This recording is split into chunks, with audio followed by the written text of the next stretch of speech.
Both teams enter tonight's game with 0-1 records in District 26 6A as the Rangers of Smithson Valley battle with the Cougars of Canyon High in the annual COMAL BOWL. It's Friday night football at Cougar Stadium tonight on the Ranger Network.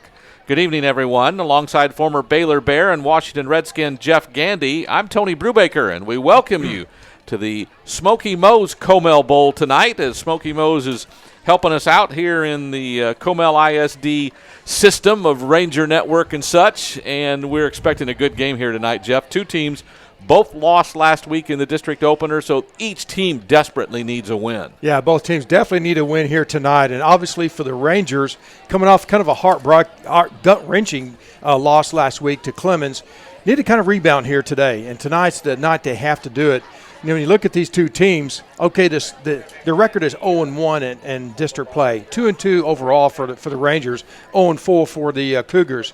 But you can just throw it out the window because both teams have some big-time playmakers on both sides of the offense. So we're going to see some fireworks here tonight.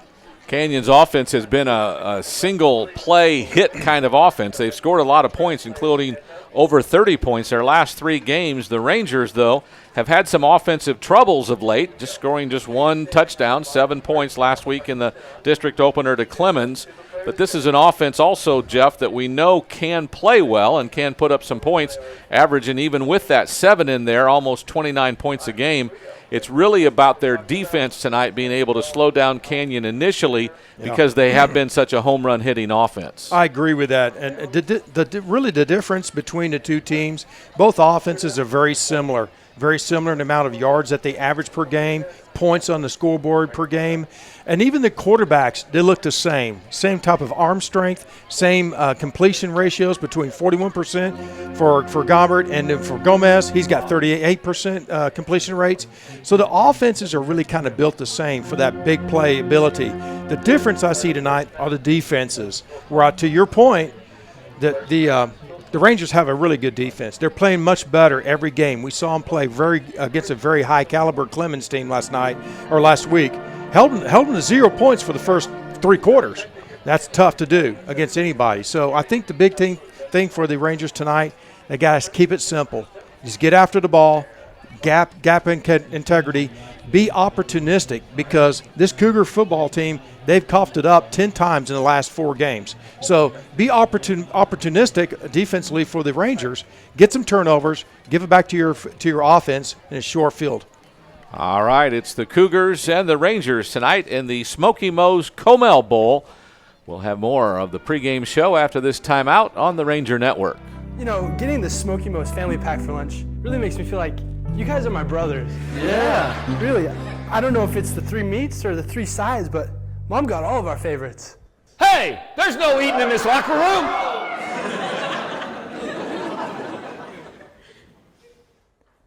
Smoky Moe's family pack makes us family, which makes me Super Dad.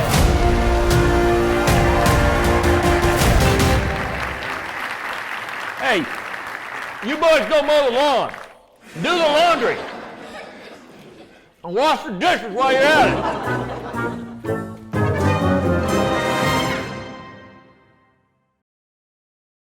Stop at Fisher's Neighborhood Market for anything a Ranger could need. Whether you're heading to work, coming home from school, or just needing a break to grab something tasty, Fisher's Neighborhood Market is your one-stop shop. Fisher's Neighborhood Market is proud to sponsor the Smithson Valley Rangers. Mom Needs a Break Cleaning is the professional service you can trust. Thorough, careful, and affordable. We take care of all your home cleaning needs so Mom can take care of the important things in life. Isn't it time you came home to a spotless house without the hours of back-breaking work? Call Mom Needs a Break Cleaning for an over-the-phone estimate and to set your personalized cleaning schedule with us today.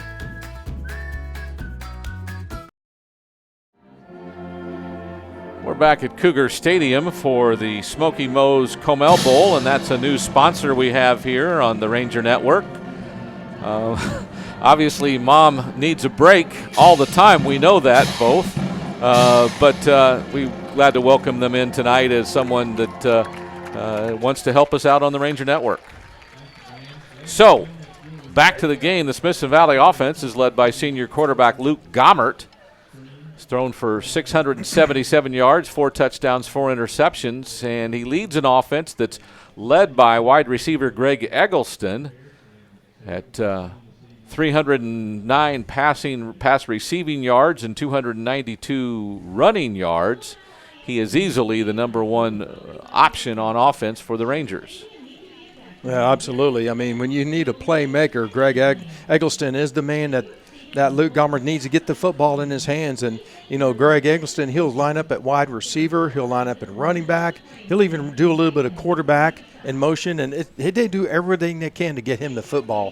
He's that kind of playmaker. And of course, we can't leave out Jacob Fortone, the tailback for the Rangers. He's done a good job at 4.6 average yards per carry. That's pretty darn good out of 4 games. He is 4 touchdowns to his credit. He's carried the ball just 76 times in the 4 games, but in one of those games that was a low number, and then he's had a couple of bigger numbers as well. The offense for the Canyon Cougars, led by junior Dallas Gomez. The 5'11", 180-pound junior has thrown a 38% completion for 626 yards, 8 touchdowns, but 5 interceptions. So they are led by a running back named Savion Jarrett, a senior at 6 foot and 180, 61 carries, 461 yards, almost 8 yards a carry, 3 touchdowns, and 3 different 100-plus rushing games. He is going to be a handful. He's going to get the football a lot, too, tonight. And, of course, Dallas Gomez has a nice wide receiver that seems to be doing pretty good as well. Number 18, a senior, Colin Fair, and he's got 15 receptions, 275 yards.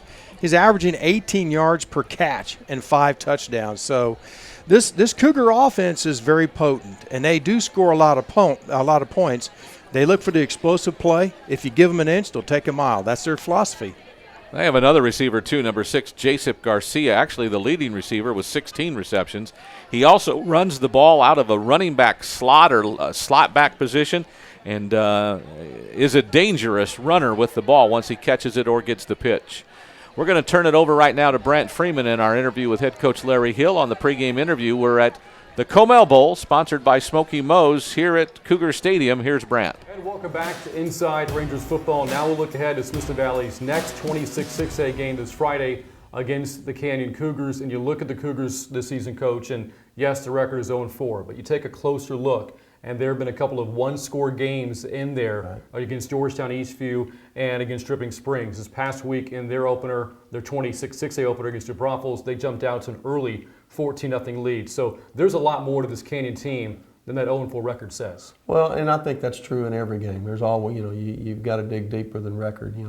Somebody may be undefeated, but may not be all that, and the other way around. But very explosive. Have shown the ability to get off to great starts, as you mentioned. I think the biggest thing that sticks out offensively is their ability, the number of one-play drives.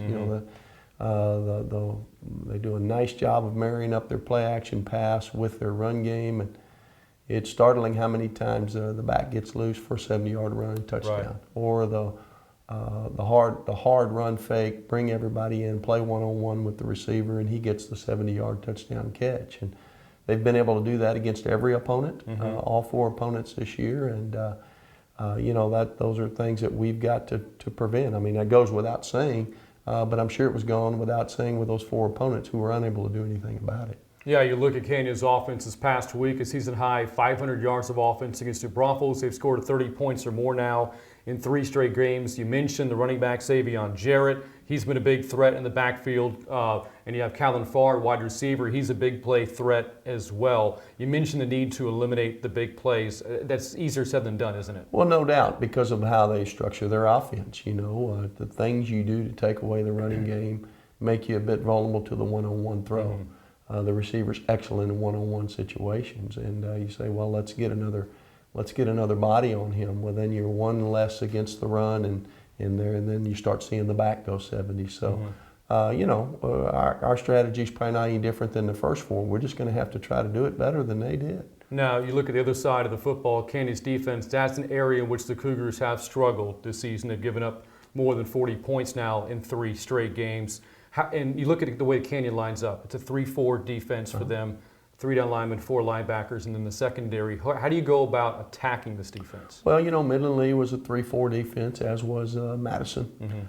So we blocked it before, but theirs is a little different. They play their defensive ends inside a little bit more, try to force the ball outside.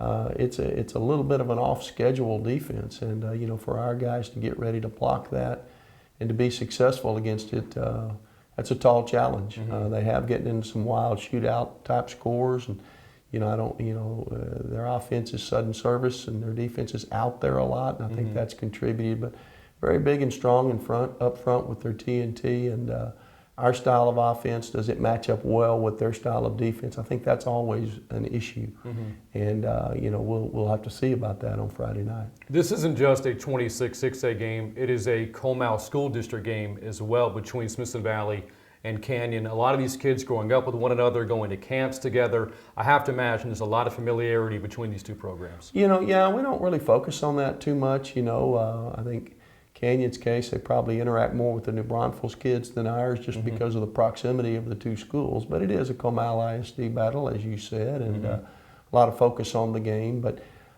from our end, at least, we don't treat any different than Clemens game last week or the East Central game to come or whoever else we have to play down the road. So playing on a non-school day, it's a fair day holiday Friday. So handling the abnormal schedule, just things like that. And then just overall improvement has our attention this week. And both teams, again, desperately trying to avoid 0-2 starts in a very difficult 26-6A district. What do you think Friday's game comes down to? Well, we hit on it earlier, preventing their one play bundle plays, getting it all in one shot. I think that's key. And then, I think when we've been able to create explosive plays on our own, we've been better offensively. Didn't get as many of those the other night as in previous games. And, so explosives versus explosives, and then can we generate turnovers, whether it's defense, kicking game, or whatever. I think getting our offense some short fields, either through kicking game or turnovers or takeaways, that'll be a big key. All right, Coach, good luck on Friday. All right, thank you, Brant. Summerhill Dental, how may I help you? Let me get someone who can help you.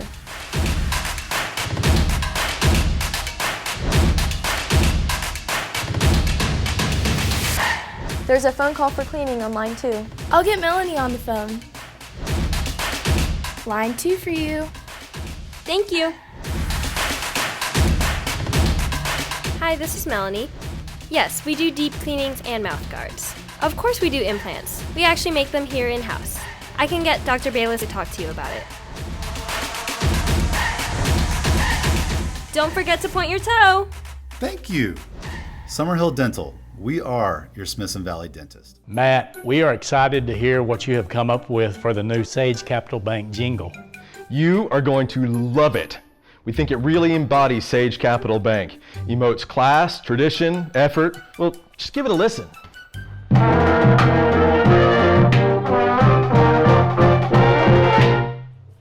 Man, that's really got spirit, but isn't that awesome? That's the Smith... Best song ever. Well, yes, it is. Yes, nailed it. Guys, we have got ourselves a jingle. Let's do it again. Sage Capital Bank is proud to support the Smithson Valley Rangers, and you can bank on that. It's kickoff return or kick. All right, we're back at Cougar Stadium for the COMAL Bowl, sponsored tonight by Smoky Moe's. Had that big fundraiser for Smithson Valley on Tuesday night where they raised some funds. They'll announce the total money raised, I believe, next week at the home game. So, or is it next week or the week after that? I think it's next week. I think we're off next week. We are yeah, it's the week after. It's the week after. Week yes. after.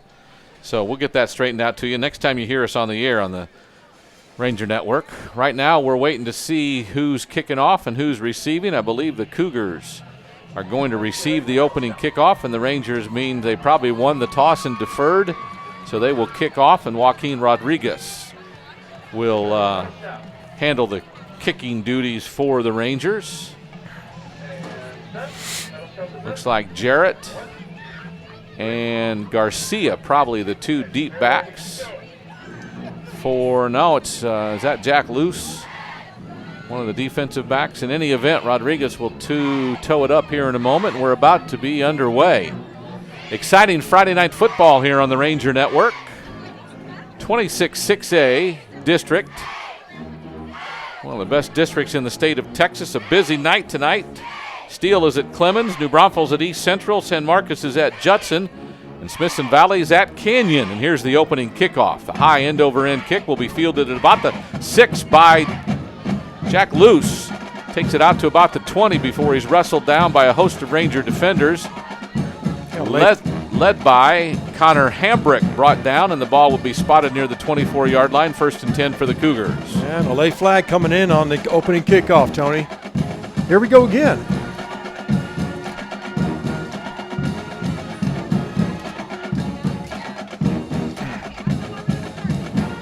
Like a hold on the kickoff return by the Cougars.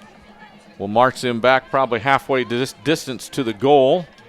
So instead of starting out at the 24, they'll be at the 14 after the 10-yard walk back. And again, Cougars led by junior quarterback Dallas Gomez.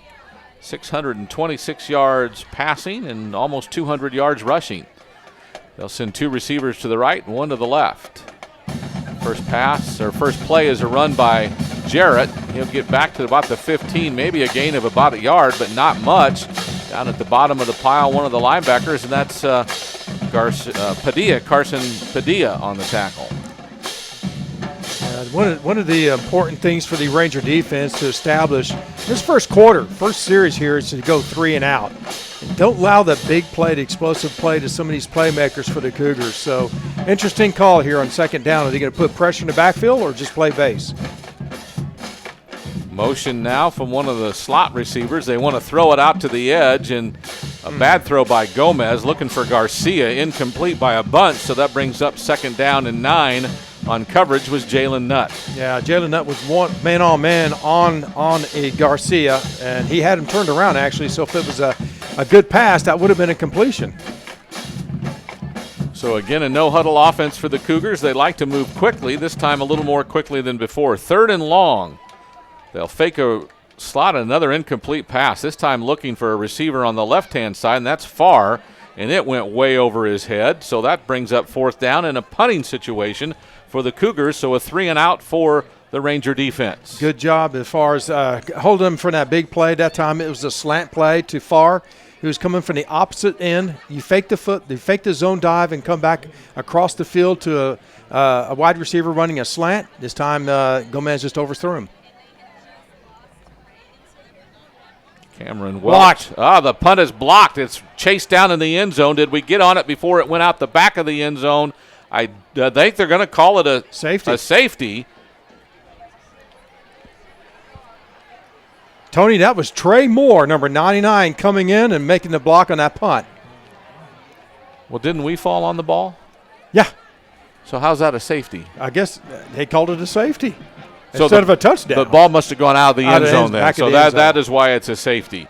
Because it looked like the Rangers had fallen on it and came out with it. But however, they must have been out of the back of the end zone. So it is a 2-point safety on a bad snap on a punt and a block punt by Trey Moore.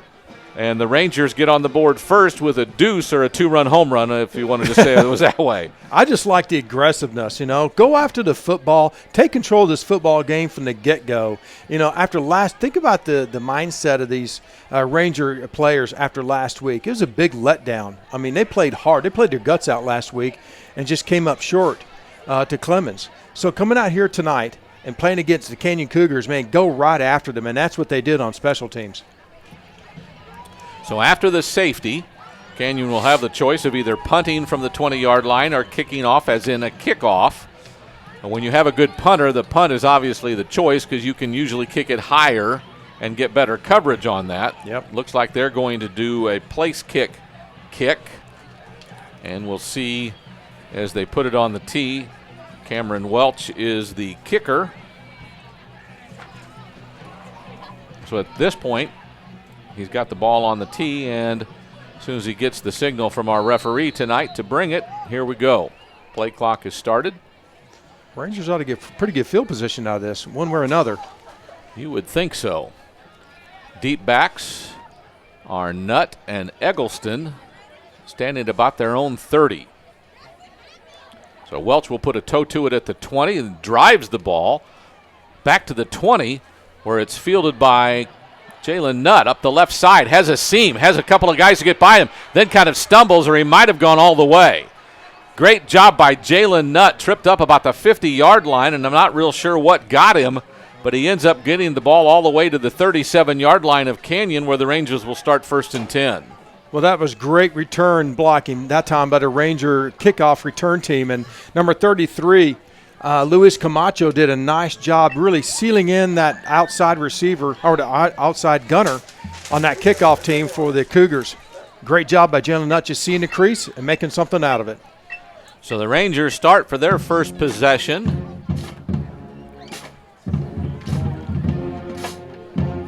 Gommert takes it, gives it to Eggleston, going right. No, yes, he is. Gets a block from the outside receiver and then gets up the field about 4 yards before he's spun back down and taken back. Good job on the defense. Cade Stevens got out there to wrap him up after a gain of about 5 at 2nd down and 5. Going back to a heavy set now. You bring in fullback Austin Howell, number 44. So they're going in basically what we call 20 personnel. 2 running backs, no tight ends, 3 wide receivers. Gombert fakes the handoff to Fortone, throws it out to Eggleston on a little bubble screen-like action. It goes over his head, so it'll be 2nd down and 5. Probably as well it went over his head because number 2, the free safety, Jack Luce, for the Cougars was right at Eggleston right there. Like he read it from the get-go. There wasn't a lot of deception in the play is what you're saying. Yeah. It was covered well.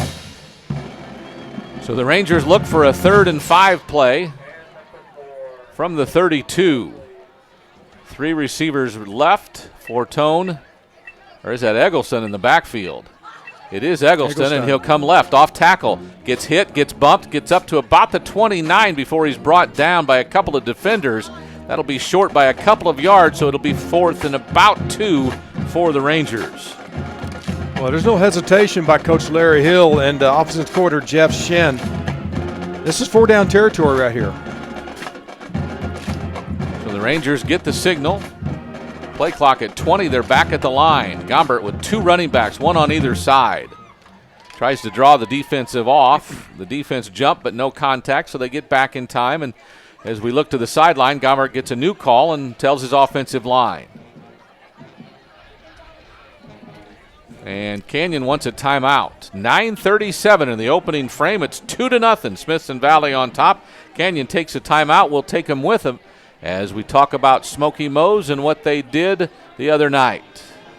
On Tuesday night, players, parents, and Rangers fans showed up hungry to Smoky Moe's on Highway 46 and Spring Branch to support Spirit Night. Smoky Moe's is donating 15% of sales from Spirit Night to the Smithson Valley Athletic Booster Club. Hi, I'm Denny Moore, Trey Moore's dad, and I'm here to support the Booster Club, getting some great barbecue, and go Rangers. Hey, we're Tom's parents, and we're just here supporting Smoky Moe's and everything they do for us. What a great way to raise money for all of our Ranger athletes, just by eating the best barbecue in Texas. Go Rangers! Go Rangers! The grand total will be revealed at the October 11th home game against East Central. Way to go, Smoky Moe's, and everyone who came out to support our Rangers. Again, our thanks to Smoky Moe's as we're back to Cougar Stadium. Gombert on 4th and 2 from the 29-yard line. Again, tries to see if the defense will jump, then gets his signal from the sideline. 1 receiver either way, 2 backs in the backfield. Gombert gives it to Eggleston going right, has to go outside far. Breaks 1 tackle, then squirts ahead and gets outside and is shoved out of bounds, but not until after he gets a 1st down. Great second effort by Greg Eggleston, who just kept his feet churning. Yeah, it really was. That's all Eggleston getting around the corner that time. In fact, he broke the tackle by number 4, Darren Tanner, the cornerback. He read the play well to come up to try to make the tackle, but Eggleston just kept his feet running. Kept his head up, his shoulders down, kept his feet up running, and made it enough for the 1st down. It was a great run. So the Rangers on 1st and 10 from the 25. Gombert. Handoff, Fake to Fortone, has a man down the middle. It's Chandler Cole. Touchdown, Rangers. On a great ball fake, a little RPO, if you will. And as he faked to Fortone, the tight end Chandler Cole just ran down the seam of the field, and he was wide open for a touchdown. It is now an 8-0 Ranger lead with the extra point to come. Man, that's taking advantage of the field position from the get-go, and then that RPO looking where Luke Gomber just looks at the safety. He pulls the ball out of the belly of the running back Fortone and hits Cole Chandler wide open past the safety. Chandler Cole's the snapper. The kick by Rodriguez is a good one, and it's 9-0. The Rangers take an early lead as they lead the Canyon Cougars here in the COMAL Bowl. Again, 9-0 after a couple of Ranger scores. We're back after this timeout on the Ranger Network. Okay, take a look here. You know, these pearly whites, they're just not right. So you got this guy here, and boom, you move it over here. And don't forget this guy here. You shove it over here. After Ferris Orthodontics get a hold of these teeth, bam! It's like magic for your teeth. So the thing is, when teeth are lined up, you get a good smile. And it was Ferris Orthodontics that did that right there. So the Rangers lead at 9-0. We've played just over 5 minutes here in the COMAL Bowl, sponsored by Smoky Moe's tonight. And we're glad you've joined us for what should be an exciting game. The Rangers have an early goal right now. Well, they've been playing so far. The first half of the first quarter has been played at the Cougar side of the football field, Tony, and so it's been to their disadvantage. Of course, the advantage of the Rangers, and that's taking full advantage of it with the block punt for safety, 2 points, and now converting a short kickoff into 7 more points. Excuse me. Joaquin Rodriguez will come out and kick it off again. Toe to it. This one's a low, takes a hop, fielded by Luce, about the 10. Wiggles through a couple of defenders, now has some room on the left sideline, gets all the way near midfield, down at about the 46-yard line, and that's where the Rangers will start defensively. On the tackle that time, Rodriguez, one of those in on the tackle. And again, the Cougars start 1st and 10 from their own 45. Well, that's tough on the kickoff hands team for the Rangers. They were down there. They just didn't break down in time to be able to catch up with Luce, who had a crease right up the sideline, enough for the 45-yard line. That's a good return. It is a good return of 35 yards for Jack Luce. Now again, Dallas Gomez comes out. Second possession for the Cougars, a 3-and-out the first time. Motion by a receiver coming this way. And the handoff is made and out to the right sideline, finally dragged out of bounds.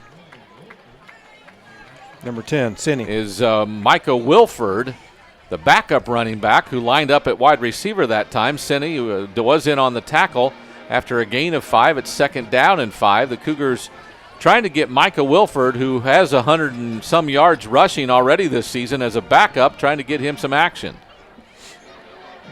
So it is 2nd and 5 from midfield. This time Gomez fakes it. Now actually Wilford got it again but was sniffed out. That's Trey Moore who wrapped him up and brought him back for a loss of 4 yards. So it's 3rd and 9 after the loss of 4. Yeah, Trey Moore was in the backfield so deep that actually I think Wilford just didn't have he ran into a brick wall, basically, trying to get around the outside on a little bit of a skinny reverse.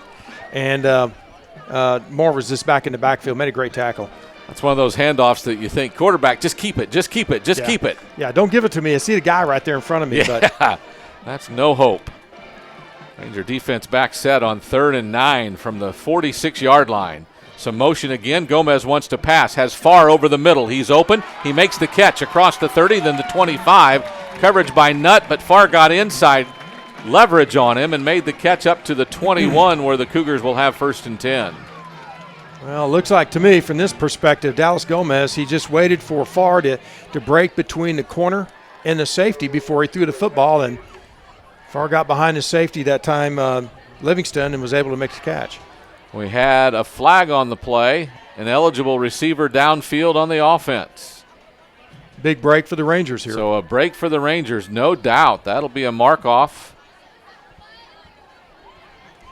So instead of 3rd and 9, it'll be 3rd and long.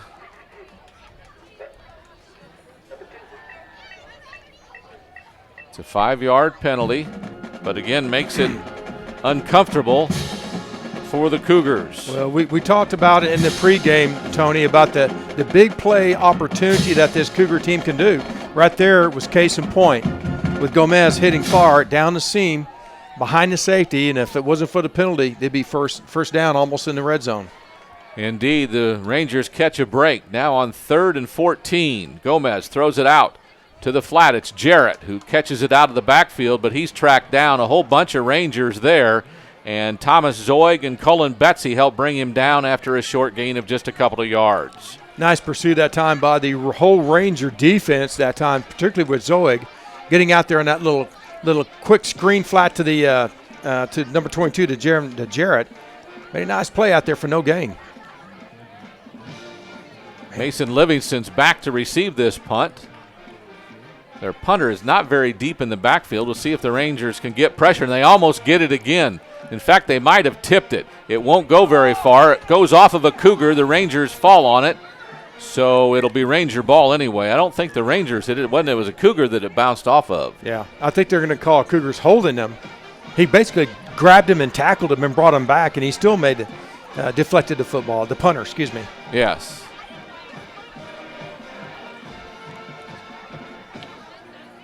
So they'll just add this one on to the return, won't they? Should.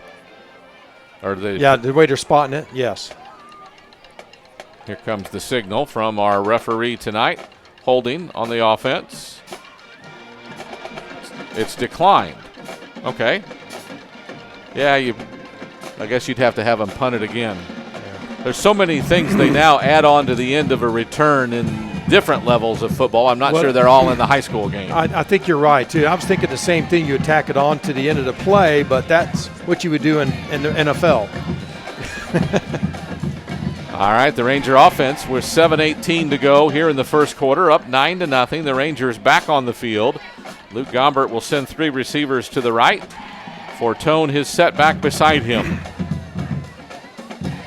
Gombert takes the snap, fakes it to Fortone, then rolls to the right, gets a good block at the last minute, throws it up the field, and a completed pass is caught by number 80.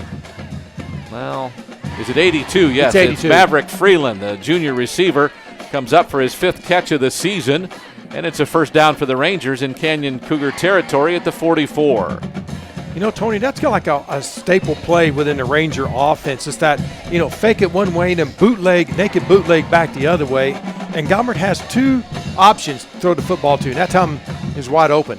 That time he got a good late block. Here's Fortone up the middle, breaks a couple of tackles, breaks another tackle, spins and gets inside the 30, down to about the 27.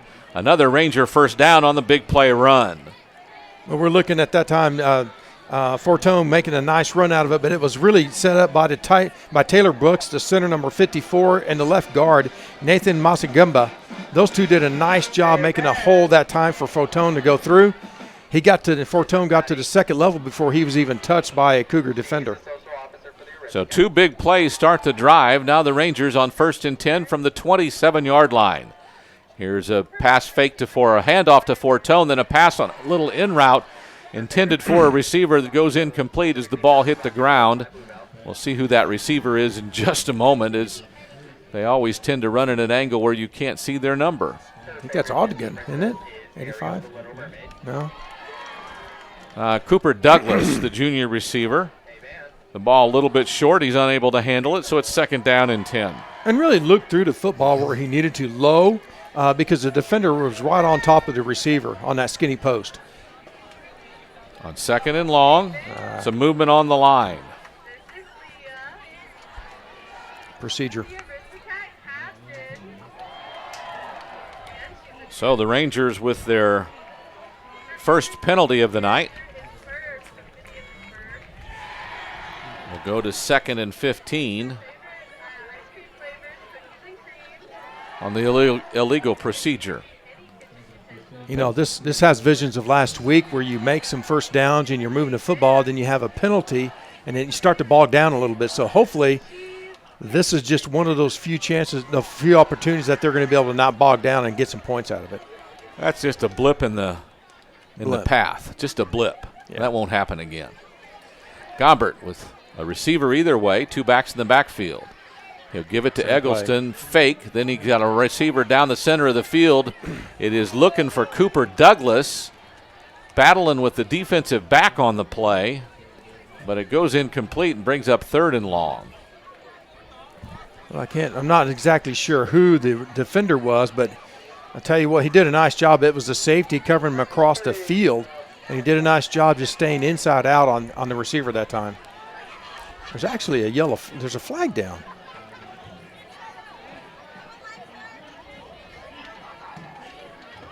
It's against the Cougars. What'd they call? It looks like illegal hands. Hands to the face or something like that, face mask or something like that. Defensive holding maybe? Oh, it was, 10-yard penalty. Well, that's automatic first down. Yeah. So 1st and 10 for the Rangers on the penalty in the secondary.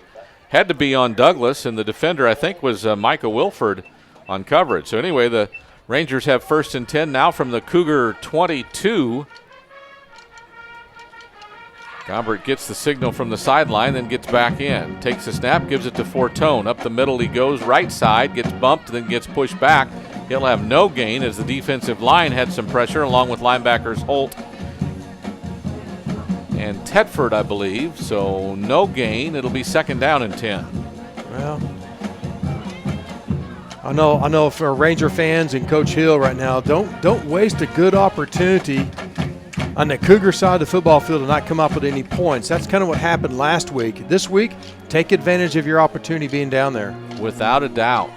Rangers face 2nd and 10 from the 22. 2 receivers left. Fortone fake. Now a man wide open across the middle, and again they've blown coverage. Maverick Freeland will get the touchdown on the 22-yard touchdown pass.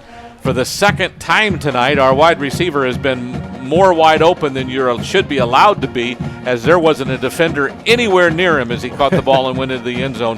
5:27 to go. It's 15-0 Rangers with the extra point to come. Tony, that was well executed because actually Gombert was going to – it looks like the play was designed for a quick hitch screen pass to Greg Eggleston down here in the sidelines, and he just pumps it and it hits the tight end wide open because he gets past the safety.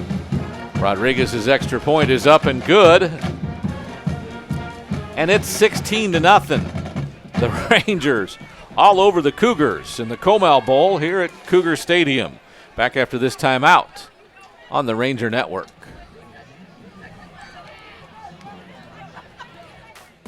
Fisher's Neighborhood Market is teaming up with the Smithson Valley Rangers. When you stop to gas up, look for the Ranger Spirit Pump. A portion of sales from this pump will be donated directly to the SV Athletic Booster Club to help out our Rangers. So choose the one that's Ranger Blue and fill up. Fisher's Neighborhood Market is proud to sponsor the Smithson Valley Rangers.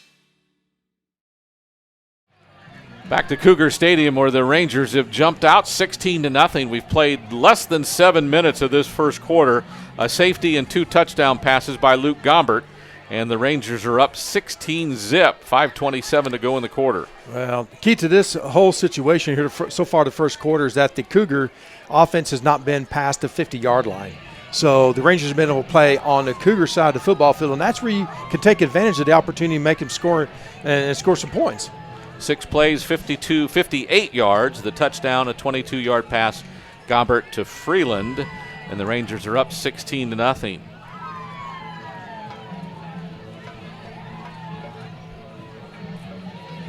First drive was 5 plays and 63 yards. This one 6 plays and 58 yards. The Rangers up 16-zip as Rodriguez will kick it off again. This one a high end-over-end kick. Again goes to Luce, and he'll let it bounce into the end zone, and the Cougars will start 1st and 10 out at the 25. Well, last time Luce fielded the kickoff, he did a nice job with a nice return. This time he just let it go. And rather take it at 25-yard line, I guess. Personally, in football today, I don't know why you wouldn't just fair catch it or let it go in the end zone and take it at the 25, because you're seeing more and more in the college game especially. You can't get it back to the 25 most of the time. Yeah. High school, true. It's a little bit different because the lanes aren't as integrity forced. Play clock all the way down to 5 as they just come up to the line. Play clock at 2. Gomez will take the snap, but not until the whistle blows, and that is a delay of game penalty on the Canyon Cougars after the change of possession, after the kickoff return that was just in the end zone out to the 25. They get a first down penalty. Goodness.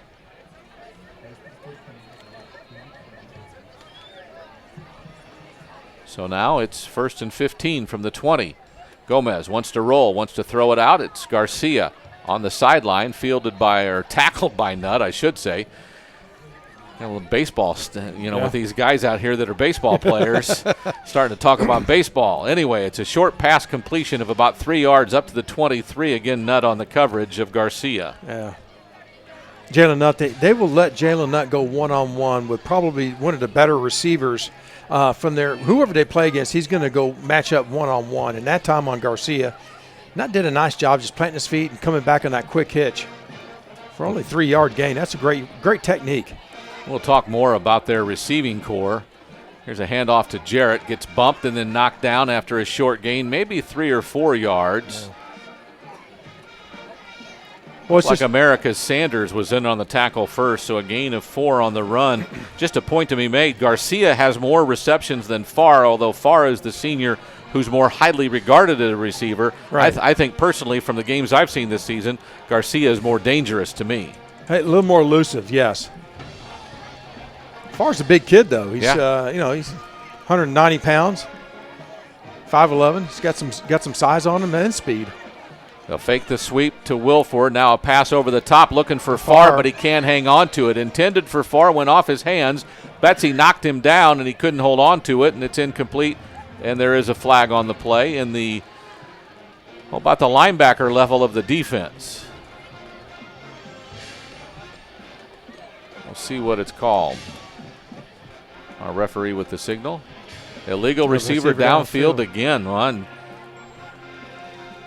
That's more than just a penalty. That's a problem. That's the second time tonight in 8 minutes of football that they've had someone down the field. On the incomplete pass, the penalty is declined, so it's 4th down. Well, and on the flip side to this, you look at the Ranger defense. They're just playing solid across the field and across the board, not giving Gomez a whole lot to throw into, and that time trying to get it into Farr. And really, it was kind of a high behind Farr's back, and he just couldn't come up with a reception. Give credit, though, to the defense. Rangers want to force the punt again. They get there, almost run into the punter. This time it's a short punt and is fielded at about the Ranger 45. So the punt less than 30 yards, 27 to be exact, no return. The Rangers will have it 1st and 10 from their own 45. Nice field position again for the Rangers to be starting at their own 45-yard line. Ahead 16-0, halfway through or almost towards the back end of the first quarter. This is what we typically would have thought we'd see tonight from the Rangers, just taking full advantage of the field position offensively and in creating a turnover into some points off the block punt. They actually gained a couple of yards on the spot up to the 47. Gombert will send 3 receivers left. Fortone the lone setback. He gets the handoff, does Fortone, and gets a quick burst across midfield before he's dragged down after a gain of about 7. Tackle on the play made by Tristan Smith, one of the outside linebackers. Smith on the season, 15 tackles. The junior 5'11", 170. Good offensive push by the offensive left side of the Ranger offense, starting with Taylor Brooks, the center, then Matagima and Smith on the left-hand side. Same formation for the Rangers. They'll give it to Fortone again. This time gets caught a little bit sooner. He won't get a first down, gain of maybe 1 before he's gang tackled and brought down in a heap. First 3rd down critical situation for the Rangers now, 3rd and 4. It's a different kind of play call, but I tell you what, everything they've run so far tonight's kind of been working, so I think Coach Hill can just open up his playbook on this one. I think you have a lot of options. Yeah. Especially with a 16-0 lead here in the first quarter. We've just gone under 3 minutes to go in the quarter. Eggleston, the lone receiver, or it should be, maybe it's Tietzman down here alone. Gombert wants to throw, has a man out on the flat, and incomplete for Howell. Austin Howell, the intended receiver, but Luke just threw it too high, and it goes incomplete, and here comes the punt unit. Well, unfortunately, Howell was wide open running out in the flats. Luke just overthrew him, like you said. I think he might have hurried that football a little bit too. He had Eggleston right there too, Yeah. almost two receivers too close to one another, but you're right. Howell was open. He just didn't get it to him.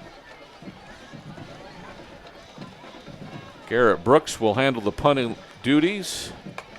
The rugby-style kick will bounce inside the 20 and roll inside the 5 Excellent before kick. the Rangers will down it at about the 3-yard line. As Mr. Brooks has not been one of a long average, although his average already up to 39.4, but he's getting some rolls and down deep in territory, and the Cougars will start at their own 3 with a great-looking punt that's 44 yards, no return. I tell you, I'd take a punt like that any time of the day. It's not pretty, but the results are all outstanding. When you pin your opponent at the 3-yard line, that's excellent. And by the way, we need to make note, Garrett Brooks is the brother of Taylor Brooks, the center. So it runs in the family, this athleticism, all right? Good call. So 1st and 10 from their own 3-yard line. Gomez hands it off to Jarrett, has a seam up the middle, gets about 5 yards, up to about the 8-yard line before he gets tripped up. Padilla down at the bottom of that pile, so a gain of 5 on first down, sets up 2nd down and 5. I don't think Dallas Gomez is going to get too fancy down here, but that was just a straight trap play right up the middle that time for Jarrett, and had a little crease, made a few yards out of it. Again, Jarrett's run for almost 500 yards on the season.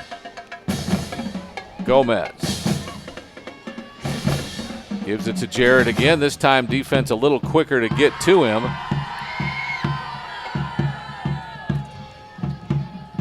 Witcher down at the bottom of that pile, but a lot of Rangers were in there on the tackle.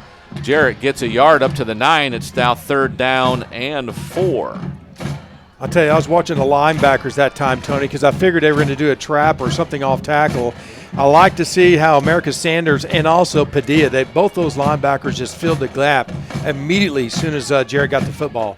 Nice job. So 3rd down and 4. Jarrett the lone setback behind Gomez. They'll fake it to him. Now Gomez wants to throw out to the flat. It's completed. It's intended to Michael Bassett, the fullback, and he'll ramble up the sideline and get a first down for the Cougars and get them out of dangerous territory. Bassett was the quarterback when we saw them a couple of weeks ago.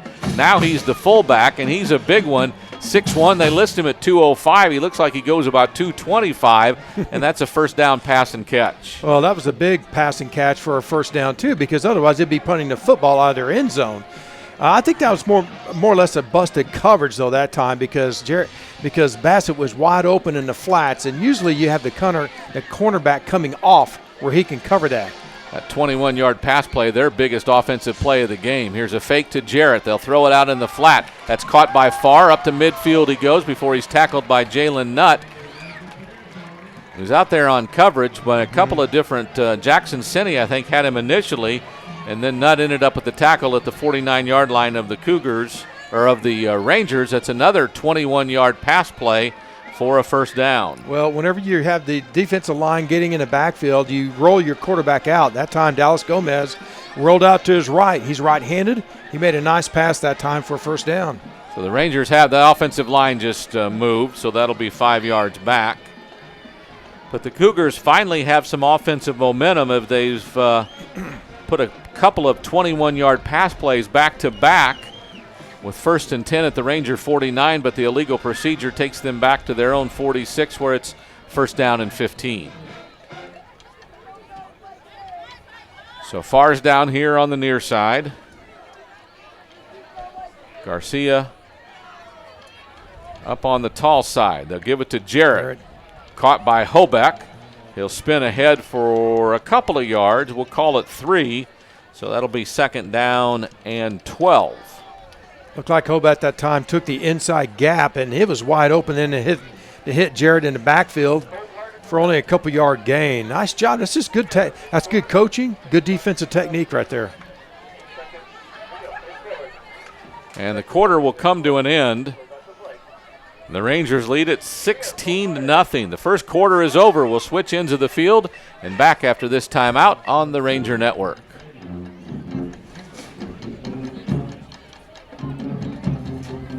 Building links between people.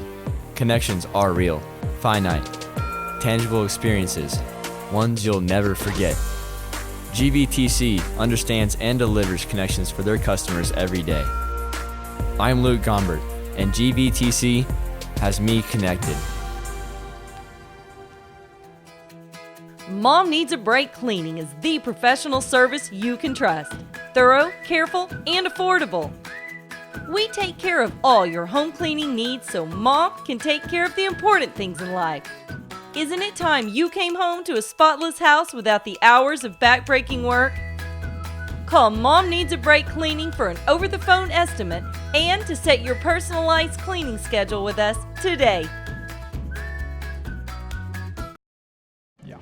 Back to Cougar Stadium, where the Cougars have a 2nd down and 12 from their own 49-yard line.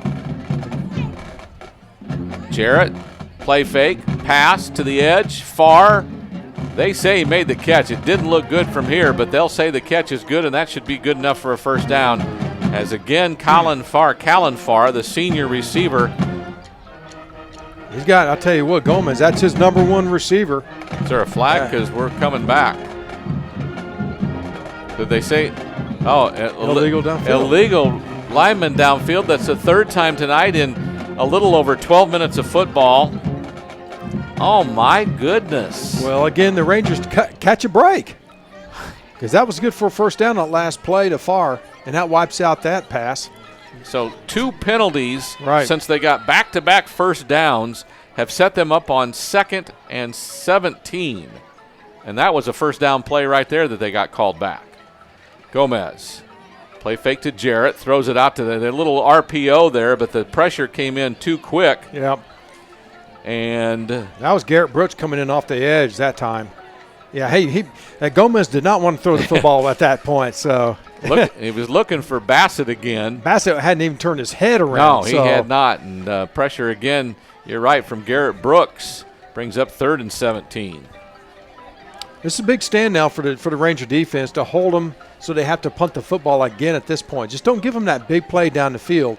Look for Colin Farr right down the hash mark.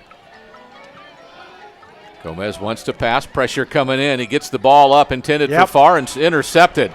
Mason Livingston with the pick, takes it up the left sideline across midfield, avoids a couple of defenders, and then gets planted by what looks to be an offensive lineman who finally got some revenge there. That was Ryan Johnson, the senior offensive lineman, but Mason Livingston gives the Rangers the ball in Canyon Cougar territory at the 49.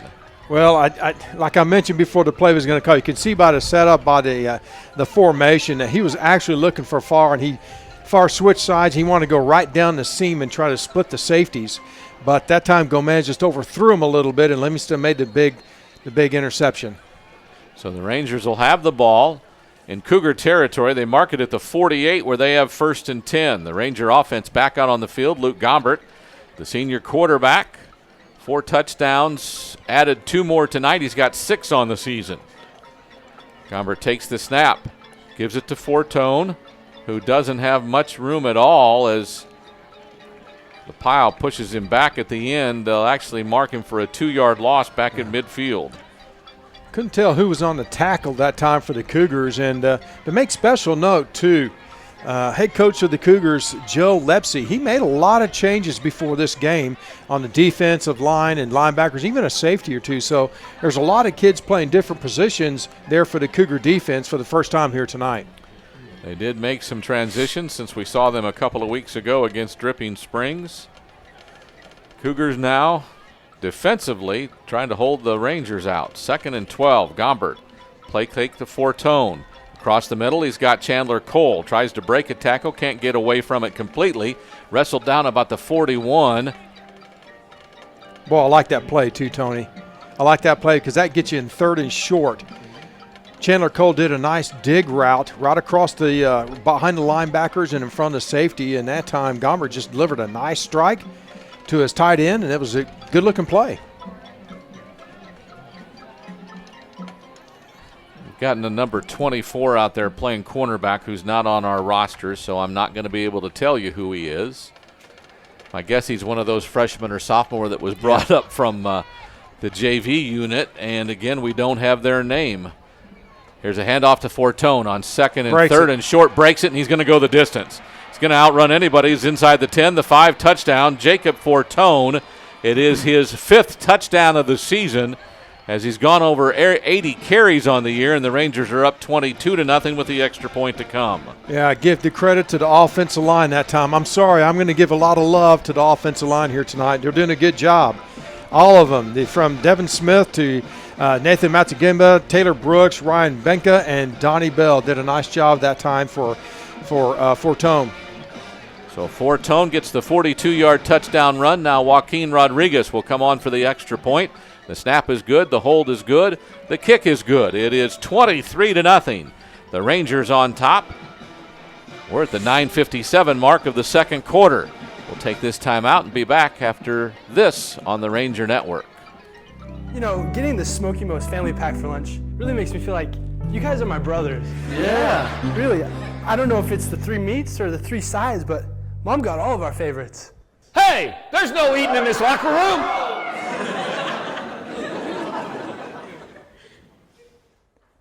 Smoky Mo's family pack makes us family, which makes me Super Dad.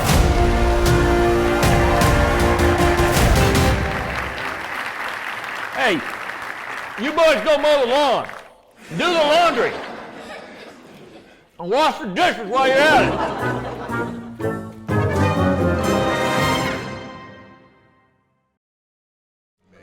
Back at Cougar Stadium, where the Rangers have jumped ahead 23-0, 9:57 to go, second quarter action. So we've played just over 2 minutes in the second quarter, and the Rangers have scored for the 3rd time tonight. This time a touchdown run by Jacob Fortone, a drive that encompassed 3 plays and 52 yards. And Joaquin Rodriguez will kick off for what seems to be the 10th or 11th time tonight, but it's probably the 5th time. This time he kind of pops it up. It's fielded at the 25. Defensive coverage comes down and gives a smack. That is Jacob Garcia, the senior wide receiver, brings it out to the 35, a return of about 10 yards, and that's where the Cougars will start 1st and 10, their own 35. Yeah, it looks like Carson Padilla was down on the field on the kickoff and did a nice job making the stop, too, on that. Everybody plays special teams for the Rangers. Well, it's really amazing how Larry Hill gets a lot of guys involved in all phases of the game. Got some backups on the defensive line now. Connor Hambrook in for the first time tonight. Gomez takes the snap, throws it out to the edge. Farr catches it near the 40, avoids one tackler, but then finally gets tackled by Padilla. Cullen Bessie on coverage. Gain of about 8, so it's 2nd down and 2. Watch the one-on-one down here with Farr. You have safety over the top help on him inside out. Probably a smart move. They give it to Senni. Knifes ahead for a 1st down. A tough run, though. He got bumped a couple of times. Zoig among those in on the tackle, along with Padilla near the bottom. 1st down for the Cougars. Yeah, I thought Zoig hit him in the backfield just enough to be able to slow him, stop him short. But I thought the contact would have knocked him off stride, and he imagined to slide through it and get a 1st down. So Jarrett in the backfield with Gomez, who has a receiver either side now. They'll throw it out to the edge. It's Garcia near the sideline. Gets bumped out of bounds by Betsy, but not until he gets a gain of about 6 up to the Ranger 49. And again, when they see one-on-one with one of the Rangers' cornerback, that's the go-to receiver that Garcia is going to throw. Gomez is going to throw to. So Farr is at the top side. Garcia at the bottom.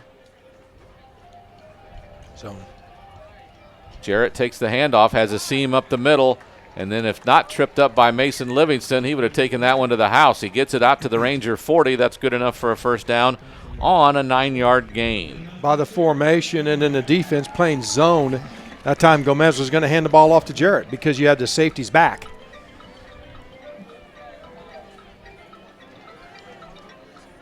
Gomez and Jarrett both looking to the sideline for a new signal.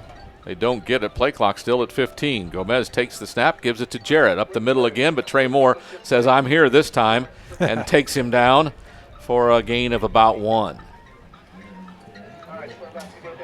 Trey Moore's been all over the place today. Actually, they're going to say no gain. 2nd and 10 here. 2nd and 10. Well, it's nice to see your defensive tackles. When they're all over the football field making tackles, that's just good stuff. Trey Moore, the only junior of the, well, I guess he and Brooks are both juniors, but he's been a playmaker for 2 years now. Gomez will roll it out to the right, wants to throw it, has far, completed. Jalen Nutt on coverage will bring him down short of a first down, so it'll be 3rd and short as the ball is spotted. Well, they got a bad spot there. Yeah, they did. They did. He caught the ball clear up near the 32. They're going to mark him back to the 34. Actually, there's a penalty flag, and I think this one might be coming back altogether. We'll see for the signal. Holding on the offensive line. Well, I'll tell you what, the Cougars cannot get a break here tonight at all. That was a good-looking, and that's well-executed play that time. It's a bad spot, but it was an 8-yard pass play that they would have only gotten 6 yards for, but it doesn't matter because of holding. Yeah. They lose 10 yards on the penalty.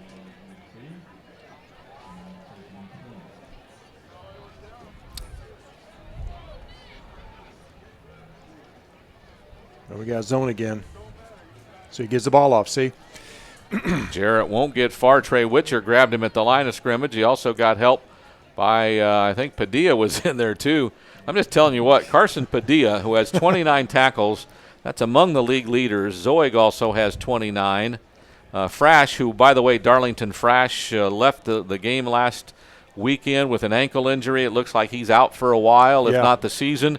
A devastating injury to the middle linebacker, but our prayers and hopes and everything go for him to have a speedy recovery. But absolutely. In any event, he's been filled in by junior America Sanders, who continues to play well with all the Rangers. So 3rd and long now. Gomez wants to throw, rolls out to his left, throws it to Farr, who catches it and brings it down with at least 1 foot in bounds inside the Ranger 40 at the 37. Still a long way to go. It'll be 4th down and 7. Well, Farr made a nice, going up high for that pass. He made a nice grab, came in bounds, and he was covered pretty well that time by Betsy. It's not enough. You need 20-something yards for a first down, and either you set yourself up for a fourth and short. Looks like they're 4th and long. Well, my guess Why'd is, you cut the route off? Well, my guess is Coach Lepsitz said if we get enough of it, we'll go for it because we're already down a bunch. So 4th down and about 7. Gomez wants to roll out, throws it, completed. I don't know if the defense is going to let him get first down yardage, though. I think, well, they've stopped the clock, and they must be giving it to him because they have stopped the clock. Yep. So they're going to say the pass, well, no. No, they didn't get it. They didn't get it. The side judge came in from the other side. I wasn't sure if he was stopping the clock for the first down or the change of possession, but it is Ranger ball. A nice completed pass of about 7 yards, but it's not enough. Yeah, Jalen Nutt came up and they made a nice, solid tackle to keep the forward momentum from going past the first down marker. So good job by the defense now stopping them on the 4th down. So from their own 31, the Rangers have first down and 10. Gombert on a little flip. Handed off to Fortone. Here's Eggleston on the reverse. Has Gombert out to block. He gets the sideline, and I think he stepped out of bounds. He did. He had a chance with some blockers coming up as he crossed midfield to cut back in, but he touched a foot at the 42, and that's where the Rangers will have first down on a nice run. Wow, of 27 yards. Well, you know what? You stop your opponent on 4th down. The first play, you do a little razzle-dazzle and give it to Eggleston around the end on a double reverse. Let your quarterback, Luke Gombert, be the lead blocker out there. And unfortunately, Eggleston took a step out of bounds, and they caught him short. Otherwise, he would have scored. So 2 receivers in the backfield with Gombert. Gives it to Eggleston up the middle, bounces it out the right side, and then just runs through a couple of tackles before he's finally brought down. Nice by Nick Albrecht, one of the outside linebackers who finally brought him down. Yeah, all Eggleston that time. Pretty good block downfield that time by Cooper Douglas, too, the junior wide receiver, making a little bit more of his appearance out here in the football field. So a couple of runs, and the Rangers go from their own 31 to the 30-yard line of the Cougars.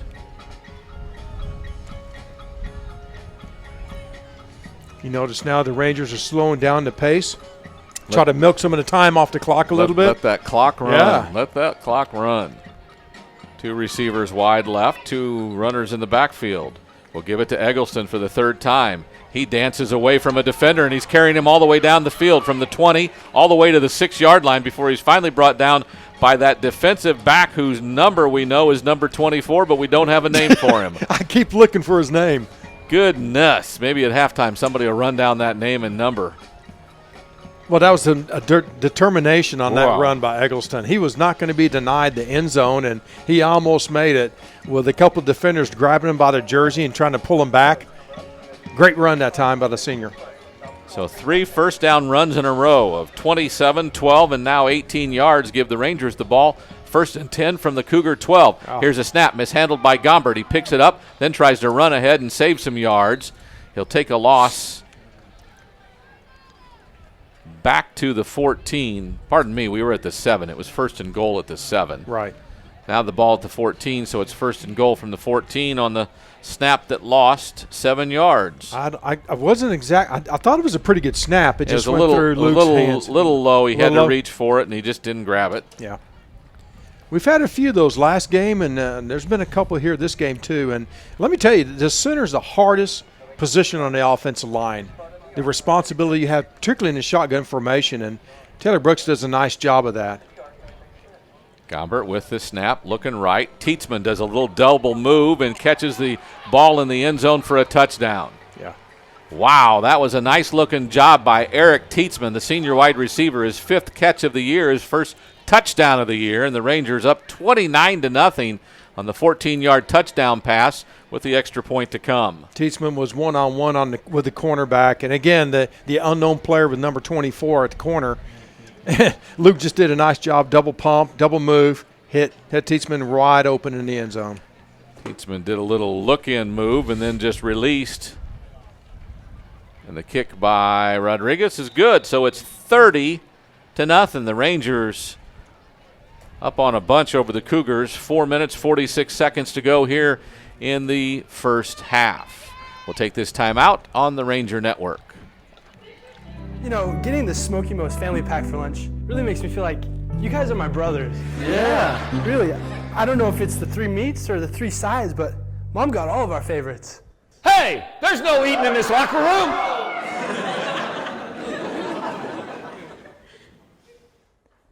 Smoky Mo's family pack makes us family, which makes me Super Dad.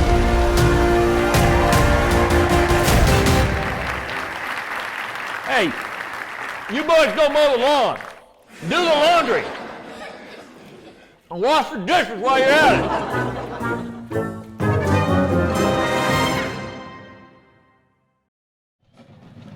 Cougar Stadium, the site of the Comal Bowl, sponsored by Smoky Mo's tonight.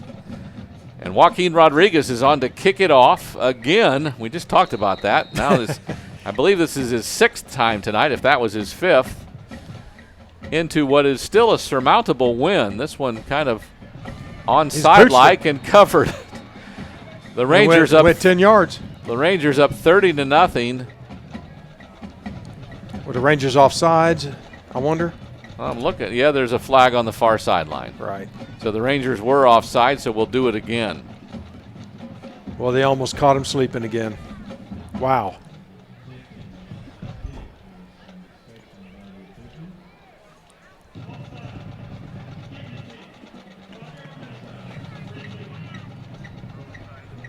So the Rangers will talk it over as they see what they're going to do. That time just...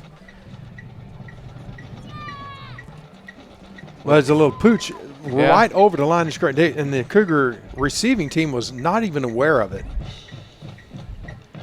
So a break for the Cougars that the Ranger kickoff team was offsides. Otherwise, it'd be first down Rangers.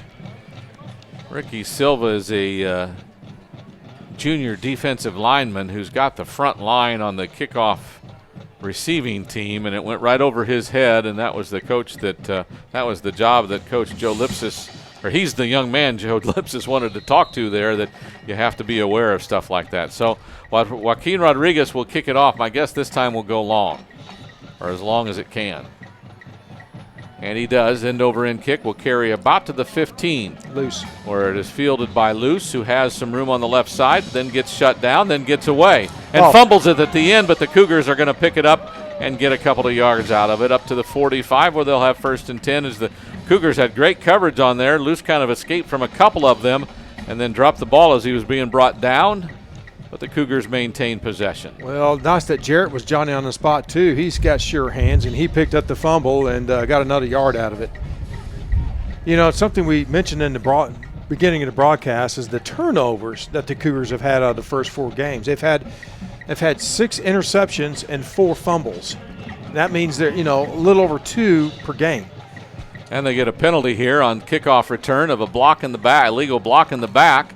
So instead of having the ball up at the 45, the ball's back to the 30. Well, they'll start 1st and 10 as they can't win for losing right here.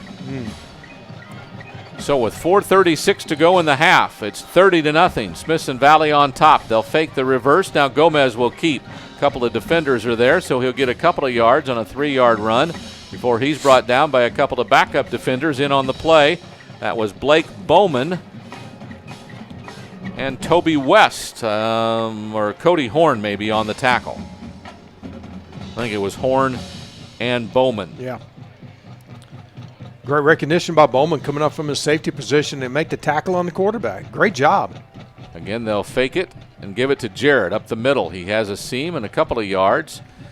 After a gain of 3 on 1st down, here's a gain of a couple more up to the 36. It'll be 3rd down and 4. I'm just watching Bowman, who came in at play safety. He's a junior, 5'9", 160. But I tell you what, he was like a bullet coming in there to support that run that time. That's just great play. So 3rd and short, just 4 yards for the Cougars as the game clock goes under 3:30. Gomez with motion, 2 men in motion at the same time is not legal. You can't do that. I see that Wilford's coming in motion, and then the running back, wasn't it Jarrett that took off too? Somebody did. I mean, 2 guys were moving at the same time. That's a 5-yard penalty. Instead of 3rd and 4, it's 3rd and 9. And you just got to feel for Coach Lipsis. I mean, everything he's trying to do just doesn't seem to be working here tonight so far. And that's just personal discipline to stay focused and know what you're supposed to do and when you're supposed to do it. It can be a difficult game. One of the receivers is out there with his hands up like he doesn't know what the play is. Wilford's in motion again. This time Gomez lobs it up, and it is caught by Jarrett, who's out on the left side. Brought down by Padilla and by Sinney, but a 1st down pass up to the 47. Well, I'll tell you what, Gomez is lucky that Jared was there because Trey Richard was right in Gomez's face. And he had to throw it off his back leg, loft it up, and it's just a good recognition by Savian Jarrett to make the reception. The all-everything running back that time played receiver. I think it's his first reception of the year. Yeah. The ball is knocked away from Gomez, so he tries to scramble. Here comes some Sanders and Zoig to help bring him down. Offensive lineman trying to push the defenders out. It looked like Blake Bowman was in on the tackle as well. This time it was like he was faking it to Jarrett. Jarrett kind of bumped it. The ball came loose. Gomez picked it up. Ended up getting a couple of yards out of it. It's 2nd down and 13. Actually, he didn't get a couple of yards. He lost 3 yards. He got a couple of yards from where he dropped the ball. How about that? So -3 on the run. 2nd down and 12. Gomez rolls to his right. He wants to pass. Has far out on the right flat. He catches it up near 1st down yardage before he's brought down by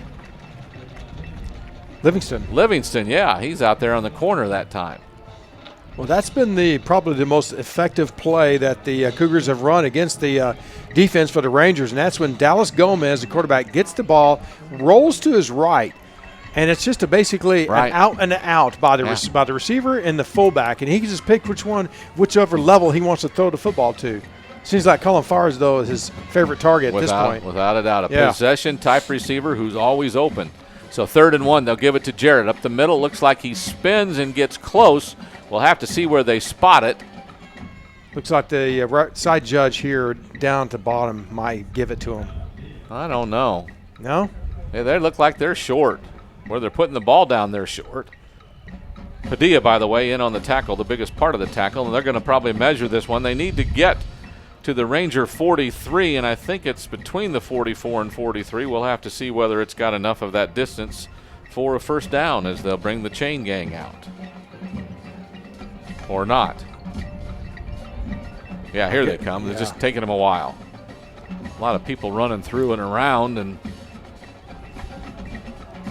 you don't see them bringing the chains out very often anymore in football. They don't do it that often. Yeah, you're right. Not at any level. They're obviously not very experienced at it because these guys look like they haven't done this before. The ball is short by the length of a football, a little bit more than the length of a football. So 4th and short again. And so 4th and short from the Ranger 44. They need to get to the 43 for a first down. And they'll go for it, down 30-0 with a minute to go at half. Well, it looks like the Rangers beefed up their defensive line by putting in their short yardage defense in. They're going to crowd the box and just dare Gomez to maybe go up top of them. Be a good time to throw it to far, wouldn't it? Yeah. If you have time. Actually. That's, again, motion. You had two players moving at the same time. It's a first down run. They just kind of loaded it up like a wildcat, if you will, with the quarterback Gomez, who just ran straight ahead and got a first down to the Ranger 42. So a gain of 2 is a first down. Now they go empty. Bassett, the big fullback's out on the slot on the right side. He takes off before everybody else does. That ball's tipped at the line. I think Trey Moore got a hand on it. He did. And goes incomplete. It's 2nd down and 10. That's one way to slow down a fast-paced offense is just defensive lineman, get your hands up. Bat the ball down, tip it. Now slow it down. 2nd and 10 from the Ranger 42 with 42 seconds to go. The clock is stopped after the incomplete pass. This is the 8th play of the Canyon Cougar drive, by far their longest drive of the night.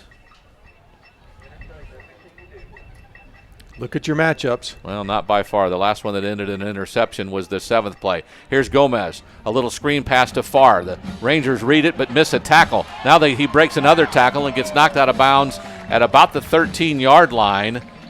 A nice play. 2 different Rangers missed the tackle. The pass play is good enough for a first down as it gets all the way to the 18-yard line. A gain of 25. Yeah, and strong safety Blake Bowman came across the field to make the tackle. Gomez to the edge, almost intercepted by Livingston. Now into the end zone goes the wide receiver, and that's a touchdown for the Cougars. Well, I'll tell you what, Mason Livingston had a beat down on that pass, and he just looked like it went right through his hands. I'll tell you, I thought that was a pick. A touchdown caught by Luke Grebon, the tight end. His 2nd touchdown of the season puts the Cougars on the board with 20 seconds to go before halftime. Welch comes in for the extra point. The kick is up, and it's good. It's 30-7. There is a flag. But nothing new there.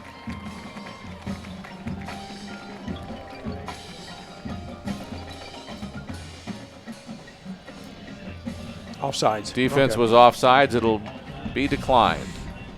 Point is good. It's 30-7. 20 seconds to go before halftime. We'll keep it here as the Rangers will receive this kickoff, the first time they will do that tonight. Well, we saw the Cougars actually, complete some passes, and the penalties didn't destroy the momentum of their drives. And you know what? A couple clutch catches that time. And I go back to that touchdown by Luke Grebon. I mean, he had great concentration on the football to be able to catch that because Livingston had a beat down. I mean, he had a beat on that.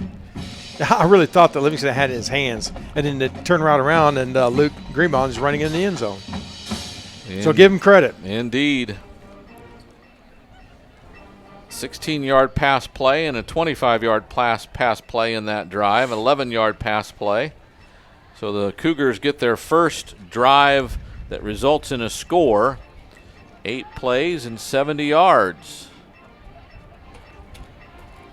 Now Cameron Welch will come out and handle the kicking duties on the kickoff. Rangers up short as if they're expecting something. Again, our wind tonight somewhere between, I'd say, 12 and 18 miles an hour.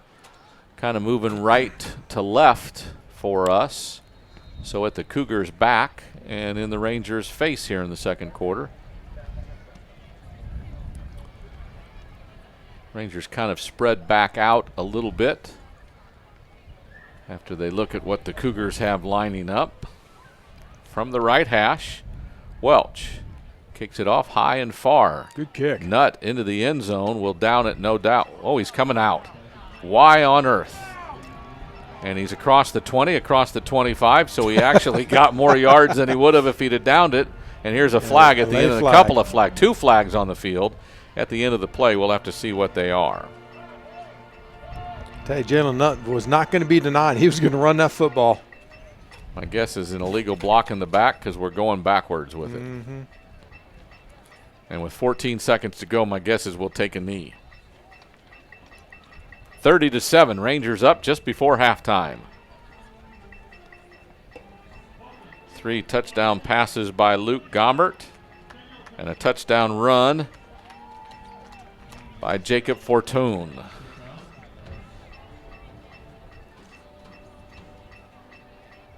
So the penalty will back the Rangers up to their own 8-yard line. Here's a score update I have for you for the listeners. At 2:40 left in the second quarter, we have Clemens 14, Steele 6. Wow. Yeah, there you go. Not what you thought was going to happen. No, it isn't. Rangers will go a tight formation with everything to the right now. Well, not so tight with one receiver clear out of the numbers. 14 seconds to go. Gombert takes the snap. Gives it to Eggleston going left. And he'll run out of bounds at about the 20 after a gain of about 12 yards. 8 seconds on the clock. It's a first down.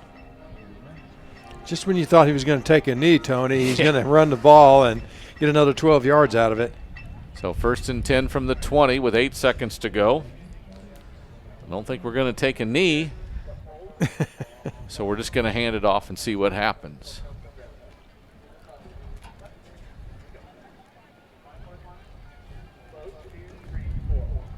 Again, three receivers to the right. Gomez, play clock under 10, takes the snap, gives it to Eggleston. Going left, has a blocker in front of him. Avoids one tackler across the 40. Now out to midfield. Nice block. He has one man to beat at the 30, and he is knocked out of bounds inside the 25, and that'll be the end of the first half. But Eggleston will get a nice run of 57 yards. I'll tell you, that's a touchdown-saving tackle by Wesley Crandall, a junior DB for the Cougars. Otherwise, we would be kicking another extra point here. Just like that, the Cougars end up getting a 12-yard run and a 57-yard run, but clock runs out as we're at halftime.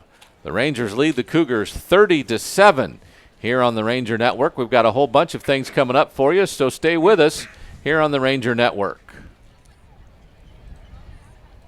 You know, getting the Smoky Mo's family pack for lunch really makes me feel like you guys are my brothers. Yeah. Really, I don't know if it's the 3 meats or the 3 sides, but Mom got all of our favorites. Hey, there's no eating in this locker room.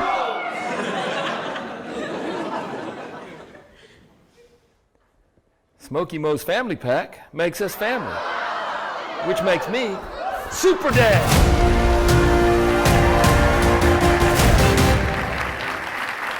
Hey, you boys go mow the lawn, do the laundry, and wash the dishes while you're at it.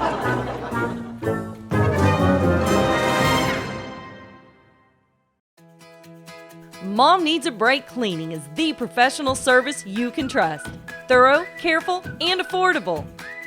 We take care of all your home cleaning needs so Mom can take care of the important things in life. Isn't it time you came home to a spotless house without the hours of back-breaking work? Call Mom Needs a Break Cleaning for an over-the-phone estimate and to set your personalized cleaning schedule with us today. Summerhill Dental, how may I help you? Let me get someone who can help you.